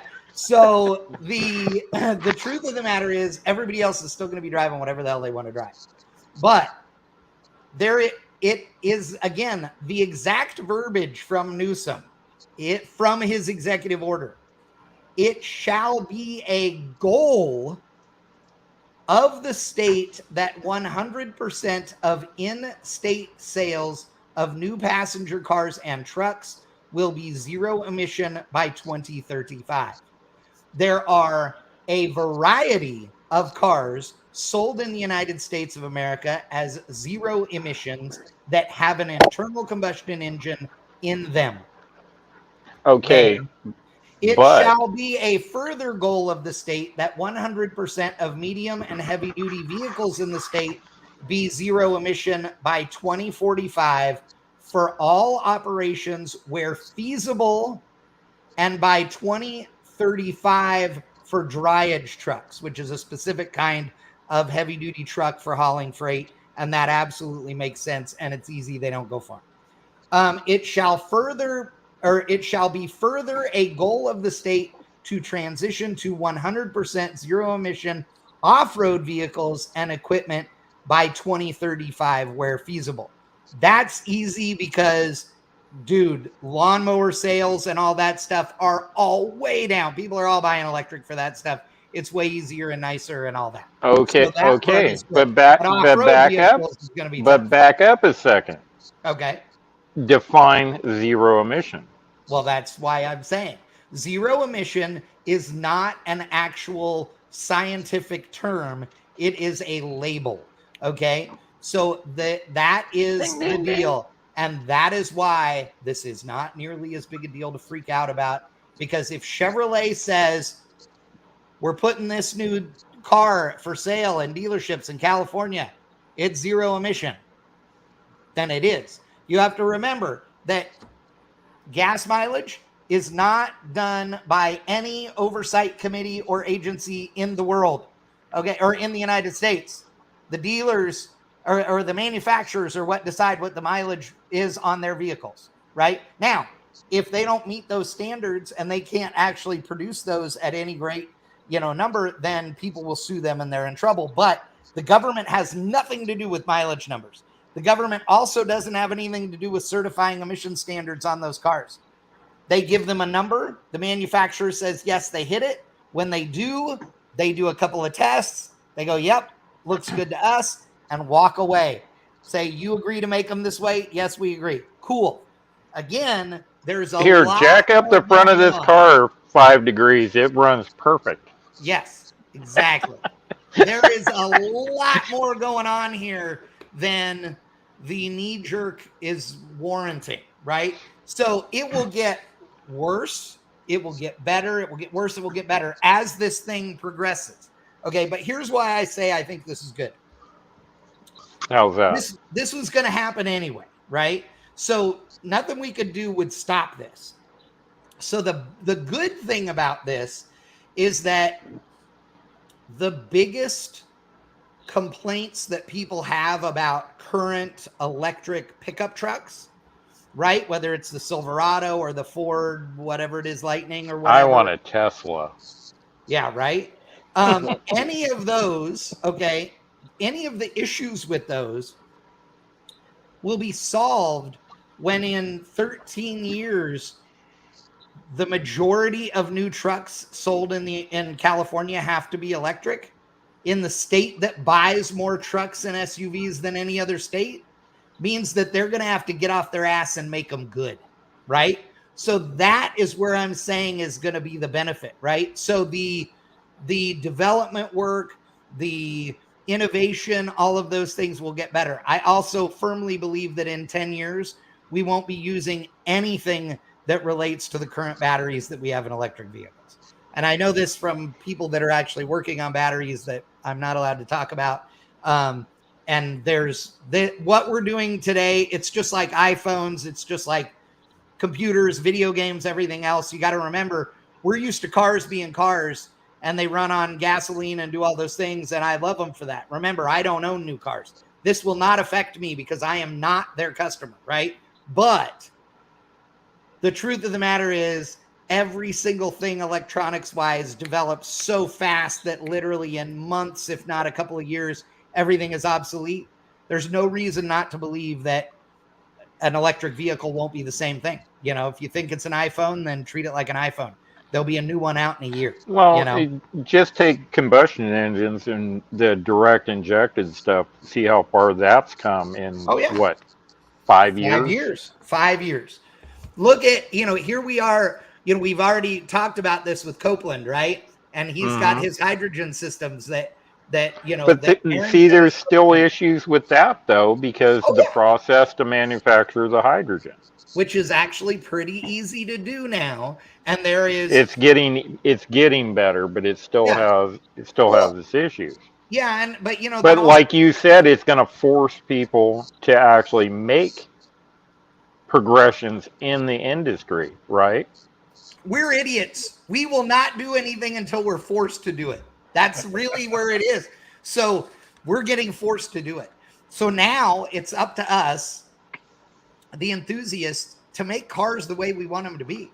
And the truth of the matter is, if you were told, here's why it's funny. If you were told 5 years ago, sorry, no vehicle, brand new vehicle can run on gasoline ever again. They can only run on ethanol, right? Or on this new green thing here, this liquid, magic liquid. But the good news is We just got a new car. It makes 1,000 horsepower, runs 920s in the quarter. Do you give a on shit? pixie dust and unicorn farts. Yeah. Do you give a shit? You're like, hell no, I don't care. It runs 920s, dude. Yeah, right? I give a shit. But then you're like, oh, it runs 920s on electricity. God damn it, I don't like it. What? Are you kidding me? If I told the average idiot that buys a new car, right? If I gave, here's a new Corvette. Perfect example. The C8. What you see back there does not have to be what it is. There's a trans tunnel in the thing so they can put electric motors in the front, and make it all-wheel drive and do all these things. That's been the plan from the hit, right? No. So no, I know. I mean, remember the first week they came out? Why does it have a trans tunnel? Are you retarded? Literally retarded. Have you not looked at every hypercar built in the last 10 years, 15 years? They're all-wheel drive. They all have this. Do you think a C8 Corvette is any different? Right? So a C8 Corvette, if you sold it at the dealership tomorrow and just said it makes 1,000 horsepower, and you didn't say anything else, 95% of the people that buy one are going to be like, all right, I don't care. They don't care. Call it a new name. Yeah. And the same jort wearing. Oh, yeah, they'll buy it. Right? I know they will. Yes. McTaggart's been quiet on this whole thing for a while now. I know he's got something brewing there. No, there's nothing brewing at this point. I'm just trying to make sure this doesn't get kicked off of YouTube, Chad. I have to watch the language a bit. Ads. Well, the question I have is that you have all the big three announcing that they're going to stop making gas-powered cars in 2035 as well. Mm-hmm. Where is their market analysis that say that 100% of their customers by 2035 are going to want electric cars? Are they going to say, they don't care. People that don't want one, fuck off? I mean, yeah. No, that's actually pretty much it. Their market analysis to commit to not building another gas-powered vehicle after 2035, according to their press releases, is based on 100% of people in 12 years not wanting a gas or diesel-powered vehicle. No, you're they had all those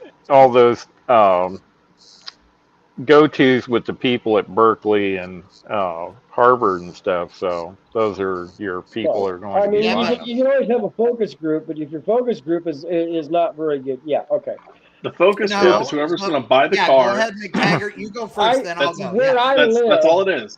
It's they only care about people who can A, afford the products they're going to sell, B, are buying new vehicles, and that's a big flat underscored there because there's it's not an everyday thing. Any regulations that are coming down and they're seeing through the pipeline that are going to be near future for the next product wave. Okay. I mean, look at where it. I live right now. I live in central Nebraska for those people that don't know. Right. And you think that if you saw what the farmers are driving, they are driving 2 to 3 year old diesel 3/4 ton, 1 ton trucks. They ain't driving nothing else. And they can afford to buy those damn things. And they buy them every 5 or 6 years. They have the money to buy them, and they continue to buy them. Even though there's a shortage right now, and diesel trucks are in huge demand around here. The fact is that where they're getting their market analysis that farmers who live 60 miles from the nearest town want an electric vehicle. No. What you're missing is spelling, that isn't happening. They're spelling focus FUCKUS. So right. No, but none of that is happening. You're making an assumption that they're asking, and they're not. Here's why. So the number of people that buy a 3/4 or 1 ton truck and actually use it is this little tiny percentage of the automotive buying population. And they aren't worried about them because, like you just said, they can afford it. So here's the thing. If Chevrolet, for example, had to make an entirely new heavy-duty truck that was only aimed at farmers, et cetera, okay? The only aimed at people that really needed them, right? Only was sold to people with a business, okay? Then those people will buy them. They will buy it whatever it costs. If it's $150,000 diesel, then they'll buy it. and it will be such a small percentage of the number of vehicles that they sell that it won't impact any of their environmental impact requirements. Okay, here's the problem. All of the dumb strokes who are out there driving 3/4 ton Dodge and Ford and Chevrolet trucks who never haul anything in them, have never had a trailer hitch in them that's actually connected to a trailer, not just hanging out there like a limp dick. Those guys are not going to buy the $150,000 truck that's only available to commercial people because they don't have a business that will require it. And so they will buy something else. And the average automotive buyer in this country right now goes into the dealership, is glazed over by the amount of speeds in the transmission and the engine, doesn't care how big it is, doesn't care how much horsepower it makes, except when they are right there in the showroom. And the rest of the time, they never open the hood. They never touch the oil. They never do any of that. That's why a lot of new cars are coming out now with dipsticks that are no longer marked or any of those things, because people get the service done at the dealership or at an oil change place. You're making an assumption that they would ask because there would be a need, and there is no need. A freaking Corvette does not have a dipstick on the transmission. No, that comes into play when it's taken delivery of. Yeah. Well, and a bunch of cars don't have them at all and haven't for years. Land Rovers haven't had a dipstick in 10 years, 15 years. They have a they figure, why do they need a dipstick? They're going to put one behind the steering wheel anyway. Exactly. So. And that's my point. My point is that the average person goes and they look at the car and they go, it looks cool. And it has all the whiz-bang shit in it I want. And, oh, look at the big damn screen that's in the middle of the dash. That's what I want. I want the big thing. I want all of those things. And the performance numbers I care about. I don't care if that performance comes from 2 liters or 9 liters. I care about the gas mileage, and I care about all of the creature comforts. So if a Tesla provides that with an electric motor, or a Kia or whatever, I mean, we were just talking about this in a group text. Kia is the one that is jamming on technology and has been for 10 years. And everybody's been standing around that doesn't know and they haven't been paying attention. But Kia will be one of the ones that makes a huge leap forward over the next decade because they already have the last 10 years. And the thing about it is that's what customers want. They want a nice driving car. They want it to do the things they want. They want more and more features. They want it to drive them to work. They want it to do all those things.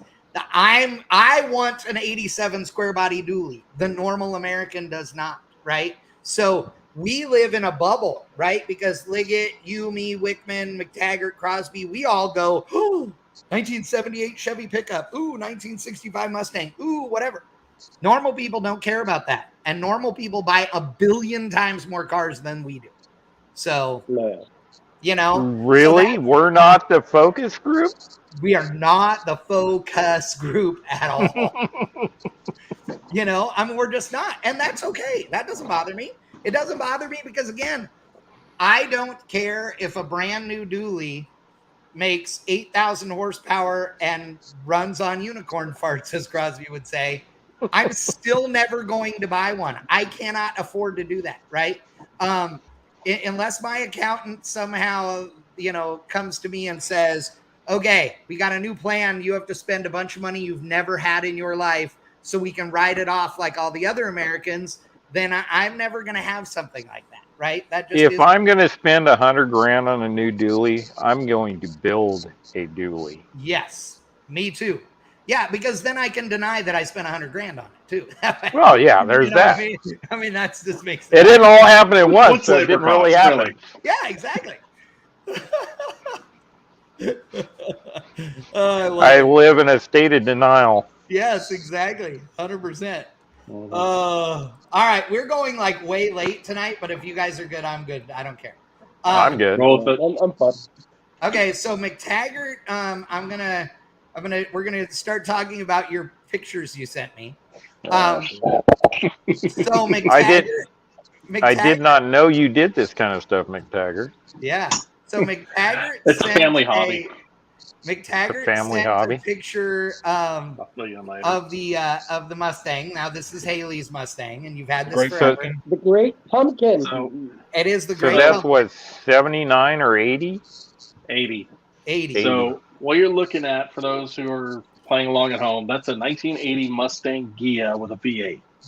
So in 80, that V8 does not mean 5 liters. It means 4.2 liters of pure unbridled disappointment. At its heyday, off the lot and in a fresh tune, it made 118 horsepower. Our Bolt could smoke that thing. Okay? Yeah. On its best day. I think the Mustang 2 and D6 made more than that. Yeah, probably. Yeah, huh? So at least that one doesn't look like a Mustang 2. So this car, I like this car. I'm a 4i Fox body fan, you know, but I've ridden motorcycles that have more horsepower than that. Oh God, so I also hate this car, but not because of the fact that it's a 4i Fox body or any of those things. I hate it because of the roof, which obviously McTaggart knows why. This car has, for those of you watching that don't understand or don't know, if you look up a Ghia, it has what I'm going to refer to as a fake vinyl top, a fake convertible top, if you will. And unfortunately, instead of just being applied to the roof like every other vinyl top on earth, they put it over a fiberglass shell that made it look more like a convertible. And that becomes a problem because nobody wants to touch it when it needs to get redone. But you've done a lot of work on this car in the last year or 2 years, right? So to clarify that one, this is, to credit to Ford, which is not saying much, this is the most convertible looking vinyl top pleat you'll ever see. It really does look like a convertible top. That being said, he's right. This thing is built like an 80s Chrysler Fifth Avenue. It's fiberglass cap full of lies. Yeah. And it is the biggest problem. Now, there's work's been done. Obviously, it's got a 5-lug swap. That's all the suspension components from a 94 Mustang went underneath it. And that's pretty much been it. That photo was taken 2 years ago now, I think. I drove it down to Alabama for Rowdy Muscle Cars. And I've been driving it here and there a little bit. The car's always had horrible brakes. Been trying to fight that demon forever, but it's not, I can drive it around town. It's just not going to win any stopping awards. But when was that? It would have been about May. This thing's smog pump seized up and dead stopped the engine in its tracks. Right. That shows you how little power it makes when the smog pump seizes up and the engine's like, nope, can't spin that bastard. And this is the second time since I've known this car that engine has been dead stopped, because the first time was the power steering pump. So my curiosity is, why does it still have a smog pump on it? Aren't you in California? Shouldn't you be lynched for saying something like that? In any case, this thing, I'm locked in a shop. They can't get I will to lock me. the door. Get out. I'm getting yelled at because technically it's her car. In any case, since the smog pump incident, this thing has been on stands on my concrete pad out front waiting for work. I've had an engine forever. So if you've been a reader of Bang Shift for a minute, there was another red Mustang that's gone. Yeah. But we had put an engine in it. We got it to run. Never could get a transmission for it. That engine is still on a stand waiting to be dunked in. Perfect candidate. Yeah. I am finally going to take this weekend and do the damn thing and actually get that misery out and get it going. I can't say it's going to be alive in time, but it's got to happen sooner or later. So what are you putting in it, McTaggart? It's a roller motor 87 302. There's not much to it. It's a Hawaiian intake, stock tubular header style exhaust manifolds. That'll run good, actually, in that car. Right. It's not going to be anything spectacular, but it's going to be a damn exciting horsepower. What? 220 horsepower. What? So you're going to officially double the horsepower on that car. Yeah. At least. Between that, the exhaust, the ignition stuff, it's going to be that. Hell, it would have picked up 6 horsepower if you just took the smog pump off it. I would have picked up 20 if I'd been running all summer. I am not going to laugh at him at that, because I currently have a truck. When the AC compressor kicks on, it slows down.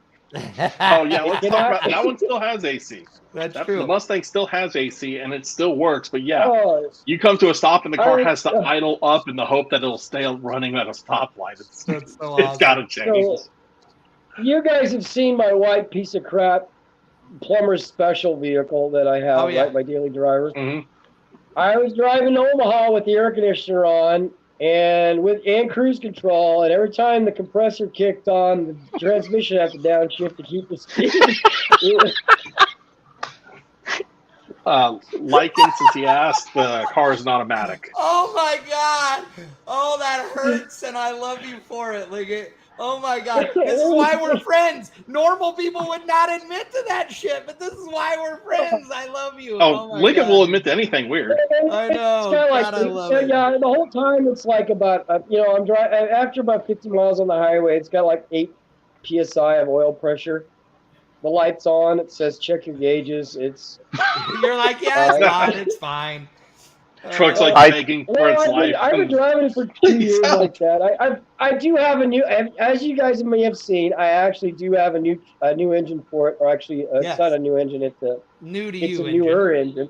Yeah. Yeah. But I still think I around for like an hour and it still had 55 pounds of oil pressure at idle. And so that's with 10W30 in it, and mine has 2050 in it. And which my coworkers laugh at me because every time I try to start the engine with 2050 in it, it sounds like the battery's dead. Right. It ain't. I still quite, Chad. I still quite possibly have one of the best AC stories. The Muscle Car Challenge, Lawrenceville, Illinois, with the 48-hour Camaro. Yeah. Amber is sitting in the passenger seat. We're ready to go out on the autocross. And this lady comes up and knocks on the window. Right. She goes, something's leaking out of your car. Amber rolls the window down and goes, the AC's on, and rolls the window back up. Yeah, exactly. Yeah, and the lady's like, what? I wasn't gonna win. Why am I gonna turn the freaking AC off? Right. Oh my God, that's so priceless. I figure if a Studebaker can go 200, I can go autocrossing. Hey, that's why I have a catch can on the AC on Daphne's wagon. Right. Okay, so the other photo that that McTaggart shared was this one, and if you are not. If you're not aware, I'm bald, but let's move on. Yeah, but I thought you were wearing a yarmulke. If you're not paying attention, or if you pay attention, you can tell that this guy back here. What was that? Is Derek? Is Derek from Vice Grip Garage? Yeah. I actually watched that episode. Yeah, McTaggart went to his place to help work on the Hemi swapped C10, which is going to be at Mo Party, right?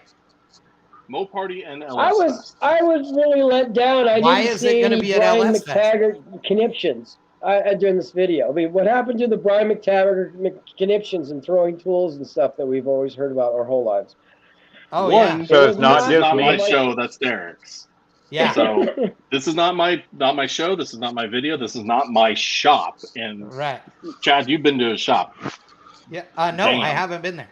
Yeah. I thought you said you did. No, I haven't been there. I've seen the insides and stuff a bunch, but yeah. Yeah. It's nice. In any case, Derek's shop is, this is not a place where I'm going to throw tools and throw a shit fit. Second of all, I'm there in company business. So let's be quite honest about this. If it's coming to LS Fest and it's coming to, Mo Party, there's a tie-in to my day job.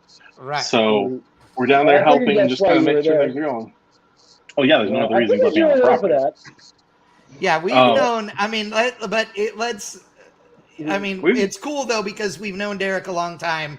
Honestly, we started running his videos on Bang Shift when he had a couple of years ago, like when did I hit that kick? Like 2017, where I just started picking up. When he only had a few thousand followers. He was small at the time, and that was all you, not me. That was all you.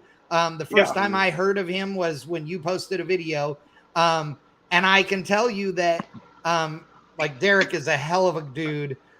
He is super humble, super cool, just a really nice guy to hang out with. And he, on more than one occasion, I know he has thanked you, he's thanked me, and said, God, you guys helped so much in posting all my stuff on Bang Shift. You know, thank you. And he's genuine. I actually sent him an email because if you haven't watched the latest episode where he's at Robbie Gordon's shop driving a stadium super truck, it's pure entertainment. I sent him an email actually yesterday and said, hey, dude, I know you're slammed. I'm slammed, but I just wanted to let you know that watching that video, like your genuine excitement and just how thankful you are, you know, really does come across, and it's awesome because it's good to see, right? Because he's a genuinely thankful guy that's like, you know, he looks at the camera and says, dude, I can't even believe I'm getting to do this stuff. Like, I'm the luckiest guy ever. Thank you so much for everybody supporting me, you know, and he's legit, means it. Absolutely. It is not just lip service from him. And if you meet him, you know that, you can tell. And so I told him, I said, it's just cool to see you and just know that it's coming through the right way. And I appreciate it. And he emailed me back. It was like, dude, oh my God, I can't believe you sent me an email. You're so busy all the time, blah, blah, blah. I'll see you in a few weeks, you know, this and that. But, and just very thankful. And he's a good dude. He's cool. And if you don't watch Vice Grip Garage, you should, but you also need to watch Vice Grip Lodge, which honestly is I like some of those videos even better. And that is like more of the home side of things and like the building of the shop and doing all that. They had giant flooding there not too long ago. And I mean, all kinds of stuff. And as a guy who's had, which, you know, most people in public don't know this, but my brand new shop fell over. I say fell over, but we had a building collapse in the wind. Fell the fuck over. Yeah. We've had flooding. We've had all that. And then the other day, none of you know this, but it got struck by lightning. So, shit. An actual direct strike on the peak of the roof at one end, which caused a small fire. I'll have to replace a chunk of the roof, but it's a small chunk, and could have been way worse. It never seems to end. But I'm still waiting for this light at the end of the tunnel of this reason why you moved to Texas. I know, right? He's out of California, step one. Yeah. I'm still not hearing that much better coming out of the process. Yeah, it may not be much, but it's still a start. I mean, he could get in Illinois. Oh, screw that. The only places I would be are California, Texas, or Tennessee. I got no desire to be anywhere else. But the thing is that luckily, because we've been building with structural insulated panels that don't have any wood in them, there is very little wood in our building, and so the fire literally my dad put it out with a garden. Yeah, I'm old too. Dad put it out with a garden hose, but I can't believe it took you that long to even get there. Like, I was quick with that. I mean, super quick. But it was too easy. But so the fire department came and the fire marshal was like, I don't even understand how this place didn't burn to the ground. Like, it doesn't happen. If you get hit by lightning with your building like this, normally they burn to the ground. And the best one, what are you laughing at? Comment. Like, dude. It's not that funny. I mean, I'll put it in. I think he's laughing at me, dumbass. I guess. No, I was laughing at like it, but thank you. The fire marshal was like, if it was a metal building with spray foam insulation, he said when they get hit by lightning, it vaporizes the spray foam insulation like instantly and melts everything. He said most of the time the buildings are warped at that point. The siding's all floppy and everything. I mean, he said it's insane. They literally came back the next day and did photos and all this junk because they're like, we can't believe this. So, which is pretty good. So I am glad that at least the fireproof part of this thing actually did what it's supposed to do. But yeah, because if it had gone any worse one more time, I'm not sure. Dude, we'd have just bulldozed the thing and called it a day, sold the property, and said forget it. Welcome to Tennessee. Yeah, no, I don't know. I'd have moved to Mexico at that point, honestly. So the Clampets go somewhere else. Yeah, that's where I would have much rather lived. If I wasn't going to live here, then I would rather live in Mexico. But we are we're good. I thought all of Mexico was already there. Yeah, I'm not. Oh, in I Texas. was going to say, I just watched something a while ago. You got to understand, everything is bigger in Texas, including all the bullshit. Like it's great. Texans think there's a bunch of Mexicans here, and then you go to California where there's actually Mexicans. So there's no Mexicans here. Like, I mean, literally, it's this many compared. It's not. No, they just actually speak English there. Here, yeah. Yeah. So I don't understand why people. That's why I said there. Yeah. Oh, yeah. yeah. But Chad's fine with it because they're all wearing an apron with a beaver on it, and he's buying something normal. Oh no, they don't. Are you kidding? No, I know better. The dude that owns Buc-ee's is like Trumper extraordinaire and like in a bunch of trouble right now, actually. So yeah, we have a bunch of weird stuff going on in Texas. I grew up in South Ontario. I was the token white boy. So yes, exactly. Yeah. Okay, but anyway, back to Vice Grip Garage. So you were there. You shot an episode. The episode is on. Which episode is it? How can people? So this. Okay, so I'll make this quick. There was a 2-day deal, so it's the episode. It's episode 3 of the Gen 3 Hemi and C10 series. Yep. That is 2 days worth of footage because we fought that bastard of a truck for 2 days straight to get to where the engine is actually set in. Yep. There's still parts that need to happen, I'm sure. But we fought it like, you have for a truck, you have to change the oil pan to the rear sump pan. You have to change the pickup, which means you have to drop one of the main bolts and put in a different stud and yada yada. We had a bitch of a time pulling the Nag 1 off that block. Like 3 people, 2 crowbars, and more creative swearing than I've done in years. And that definitely was pull what? Separate the original creative swearing off that block. Oh, really? Yeah, and it's stupid. Stupid reason. You'll laugh. Oh, okay. We took every one of those bolts out the bell housing, which I swear to God was 4 different metric sizes for the whole damn ring. Okay, that's not the funny part. They came off. They were fine. We missed the underside viewpoint, like the patch panel. Yeah. 1 10-millimeter bolt. Fuck that motherfucker for 40 minutes with pry bars. No 3 way. Dudes. Like you have Derek I think at the 10-minute point, I would have stopped and looked for another bolt. Yeah. Well, no, we have this thing hovering 6 inches above the bed of his crew cab Chevy where it's been sitting. Right. And just about the time we were going, okay, handy. let's stack this thing up, I took one last shot at it, shifted it, and tore that panel clean off, and everything separated. We're fine. I'm sorry to the guy. He basically had somebody ran him. The guy brought him the oil pan setup from North Carolina, cannonballed to him, stuck around and helped us out. You will see in this video, he was trying to help Derek so badly just while he was there. Yeah. He goes to pour all the fluid from his catch can into his tall, like transmission fluid catch thing. Yeah. One of those big fucking thing erupted like a volcano. And you can see it in the footage. Like the first time, it looks like a murder scene, and Derek pans over, like he's trying to help, and it blows out again. Yes. And this dude's just standing there holding the thing like... Yeah. He doesn't know what to do, how to stop it. That ended up on, like, TikTok on all these different people's channels. Oh, yeah, it was hilarious. Yeah. God, poor dude, man. And he, like I said, he went to someplace in North Carolina, got that pan, and cannonballed to Derek's house, which is somewhere southern Tennessee-ish. Yeah. And that's all I'm going to say about that. Yeah. So for him to come out, do this big deal, help out, meet Derek, and then just go, oh, by the way, sorry, I just made it look like the Manson family died here. Yeah. That's awesome. I love it. But did you have fun? I worked my ass off. You can see in the episode I worked my ass off because you can see my sweat pattern in the video. Yeah, but still, you had fun though, right? Well, he had hair when he got there, so. That's true. Yeah, he lost it all. There you go. And of course he has the camera.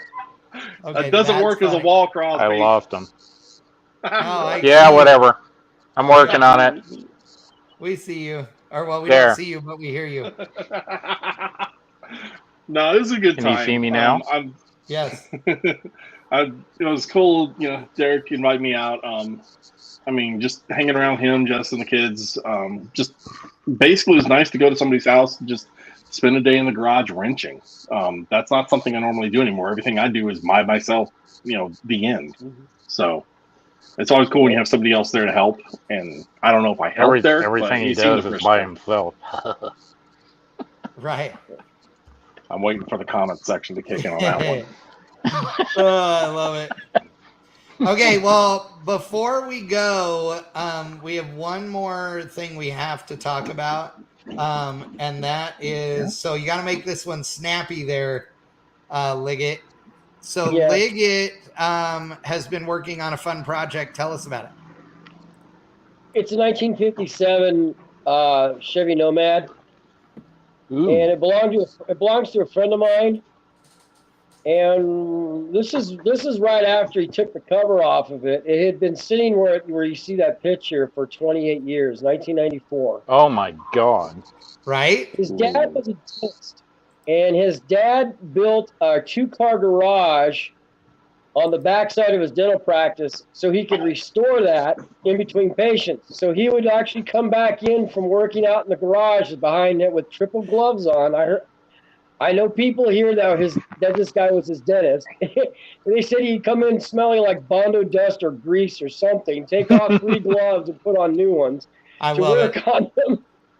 Oh, well, the thing is that this was, it had 46 miles on it. And what you're seeing it. When I got it, it had 46 miles on it. It had not since it had been restored.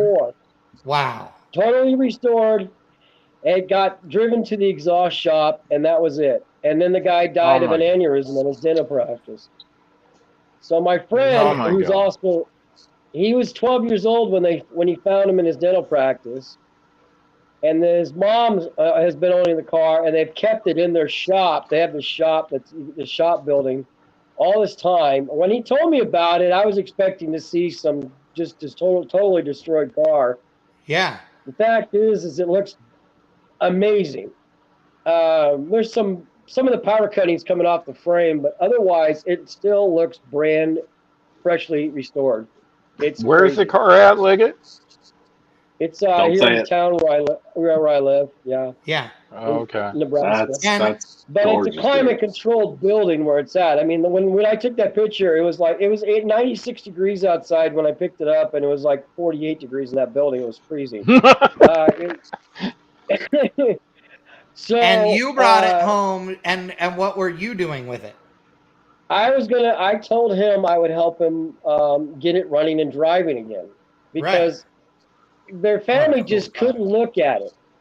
Yeah. Now, last Sunday, his wife came by with the kids, and they had never seen anything part of it except a fender maybe when they pulled up a corner of the car cover. Oh, right.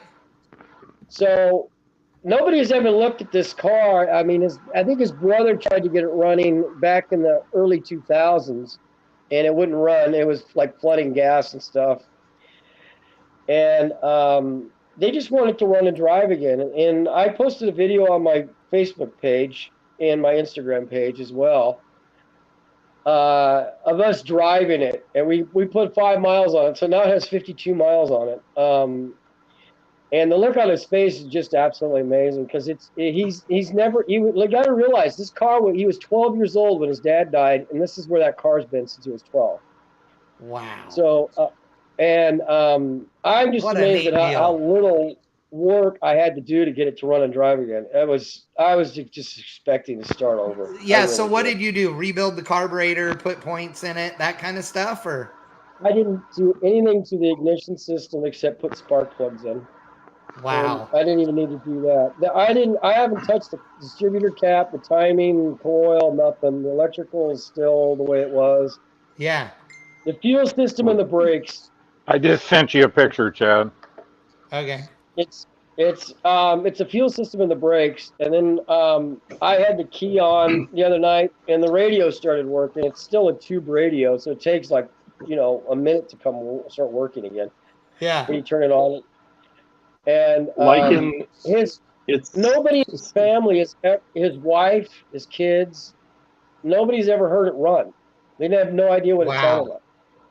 Yeah. And those tires that you saw flat were brand new in 1994. They still look brand new, except they wouldn't hold air. Right. Well, It's just, and I was expecting the transmission to be trashed. It works perfectly. It still leaks because the seals are hard as rock. The rear main seal's leaking right now, but I don't know if it's small gonna block just rear seal leaking. No.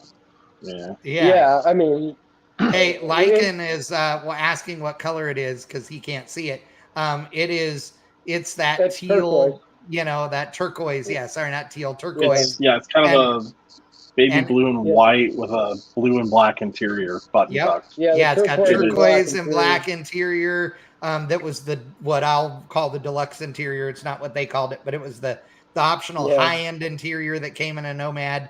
And two-tone turquoise with a white roof, and it's a bitchin' car. There is no doubt. It's dead original, and it looks perfect. Crosby's got a 56 in his shop. That one's cool. Yeah. No, actually, that's my friend Dave D. Woody's car that passed away. Yeah. That's whose shop me and Jay were in earlier today. Oh, yes. That car had the whole top end of the motor off. It is back home in his garage with his wife. The car runs and drives now.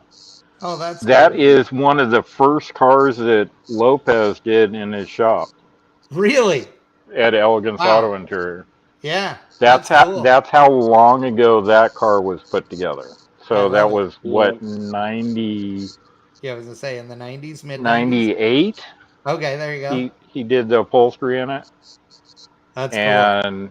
I drove it home, and that was kind of a lukewarm day, but it's home and covered up, and I don't know what she's going to do with it, but I got to see the rest of his cars yanked out of his shop this weekend that are going to go to their deaths or never going to get put together. Oh, really? One thing I found cool about the Nomad is, you ever noticed, even though they're completely rare, is how few of them are restored to stock. They're all resto mod. Yep. Yeah. Yep. This one is completely stock. Yeah, I hate when people do that. And typically today, it's stock down to 5 coats of hand rub lacquer on it. It's like, oh my god. It's that stock. It's done an incredible job considering he was a hobbyist for the most part. Right. Yeah, he's a 57 Chevy nut because there's 6 more 57 Chevys on the property, including a black 2-door hardtop that was his dad's first car. Oh wow. That he found and bought back 2 weeks before he died. So the upstairs part of his shop is a storage unit, and I swear to God, you could probably build 5 more 57 Chevys with all the shit that's up there. Yeah. It's unbelievable. Doors, fenders, they're literally stacked like cordwood all the way across the room. Bumpers, all kinds of stuff. It's quite an amazing. The guy was very, very into them at the time. But, I like to say, it was such a shock to the family. Nobody's been able to look at them, or it took them almost 30 years just to even decide to work on them again. Right. So wow. My friend, he and his brother own 3 67 RS Camaro convertibles between the 3 of them. Really? The 2 of them. Yeah, they have 3 of those cars, a white one, a red one, and a black one. And they have their dad's 57 is sitting next to it, and a couple other 57s are in the shop that are his dad bought them as parts cars, but my God, they're project cars. They are way too nice to be parts cars. Right. The only thing that might be close to a parts car is he's got a 4-door hardtop that's out back, but these could be easily sold and restored and put back on the road. Right. Well, I'm glad that you guys, both of you were able to make them happen. I'm just so blessed that I've been able. I'm just so blessed that I helped them, and it's been it's been like one of those things that the greatest gratuity for me is the family being able to enjoy the car again. Oh yeah, exactly. Yep. Hell yeah. So I love it. When his mom gets to get in the car, I really want to see his mom get in the car and go for a ride. So yeah. Yeah, they need to take the whole family in the thing and go for a drive somewhere. You know what I mean? Yeah. Or hell, even if it's just going to dinner in town, that's all good. You know? Oh yeah. Yeah, I think that's what they're going to do for a little bit, and then there's a few things that still his dad and I actually didn't get quite done. There's no rocker trim on it, if you've seen the picture, and for some reason the rear hatch, there's like supports that hold it up. They fold out and they stick and they. Yeah, those were on the floor in the back seat. They've been there for 30 years. Nobody even knew they were there. Yeah. And we haven't figured out how to mount them yet because there's no holes in the hat. I'll make a suggestion, Liggett. Get pull the there are actually springs that go across the top. Take those out and get the hydraulics or the nitrogen strut kit that goes in it. Yeah. Because what'll happen is that'll keep working its way out. It will actually separate away from the roof. Yeah. If you put the hatch kit in it, it'll basically what I had to do to the Nomads. Yeah. And yeah, you can buy an aftermarket kit and it wouldn't like on Rusty, I have the stock ones on there, but but the springs are broke. So there's nothing helping hold it up until it gets to the mechanical catch, which is fine. But I don't know if this thing has anything in it because it's ridiculously heavy. Oh, then it probably doesn't. So they're probably broke. Yeah, they're probably broke. That's the normal. Just buy the gas strut kit for it. I think Classic Industry sells one for it. I think so too. But yeah, hit me up if you want me to take pictures of the way it mounts on Rusty. I will because okay, that'd be helpful. And he's only got 2 holes on the bottom side of his car for rockers on either side, one in the fender and one in the rocker, and the thing goes full front to back. So I don't know exactly how the thing mounts yet. I have to figure that out. But yeah, that one I don't know. We haven't found a rocker trim anyways. So yeah, mine doesn't have rocker trim. So. Because mine's a 4-door wagon. It's a Bel Air, but they didnn't have rocker trim like a Nomad did. No. We didn't put it back on the Nomads either. Yeah. Yeah. Well, so we'll see what happens. We haven't found the rocker trim anyway, so we're not yet. I'm pretty sure he wants to buy it new, but I haven't figured out how to put it in. And I think actually some of those, wasn't there just a little trim piece that went on the front fender on some of them? Yeah, some of them had the only ones I've seen are full length on the Nomad, and there was some that has like a rock guard. Yeah, rock guard. Yeah, there's some that have just a rock guard at the front and one right at the back. So that car may have only had that. That could be that car. Yeah. Mm-hmm. So it could just have a front and rear rock guard. Yeah, exactly. Yeah, I haven't figured it out yet, but it was like I was stunned out when it started. Just considering what came out of the gas tank and what I found in the carburetor, I was absolutely. I was actually. I wish I had the camera pointing towards me because I was like stunned. Oh my God! It runs. Holy shit! It's a small block Chevrolet. It's what they want to do, So. Oh yeah. Yeah. All right, boys, we got to call it. I got blog items to write, and all right, guys, stuff to do to get ready for Rocky Mountain Race Week, ladies and gentlemen. We will be live from Rocky Mountain Race Week all week long. And if there's anybody out there that wants to help out on Rocky Mountain Race Week with the broadcast, hit me up, chad@bangshift.com. Again, email me. Do not messenger me or whatever. Email chad@bangshift.com. I have a helper that I believe has the Rona. And so I'm going to need to find myself a new helper. So anyway, hit me up if you think that might be fun and we'll talk about it. Otherwise, thank you, gentlemen, for joining us. I know this was like a weird, all over the map episode today, but I think we all I think those are the best ones. I know we laughed a lot, and that I needed that. Yeah. I needed that for sure this week. So That's good. To everybody that Lycan is asking for my email again, it is easy. It's just chad@bangshift.com. So thank you so much to everybody. Thank you to everybody at King of the Mountain. Liggett, thanks for joining us, and thanks for doing that, Nomad. That's awesome. Keep us posted on that one. Yes. And McTaggart, I will see you precisely 1 week from tomorrow morning. Sounds good, sir. I'll see you then. I'll have a video up next week for the Nomad on my channel. Oh, nice. Yeah. Okay. Cool. Yeah. Cool. Cool. Yeah. All right. I appreciate All it, right. ladies. Have a All good right. night. All right. You guys Take care, too. We guys. will see you later. Late. Okay. Bye. Bye.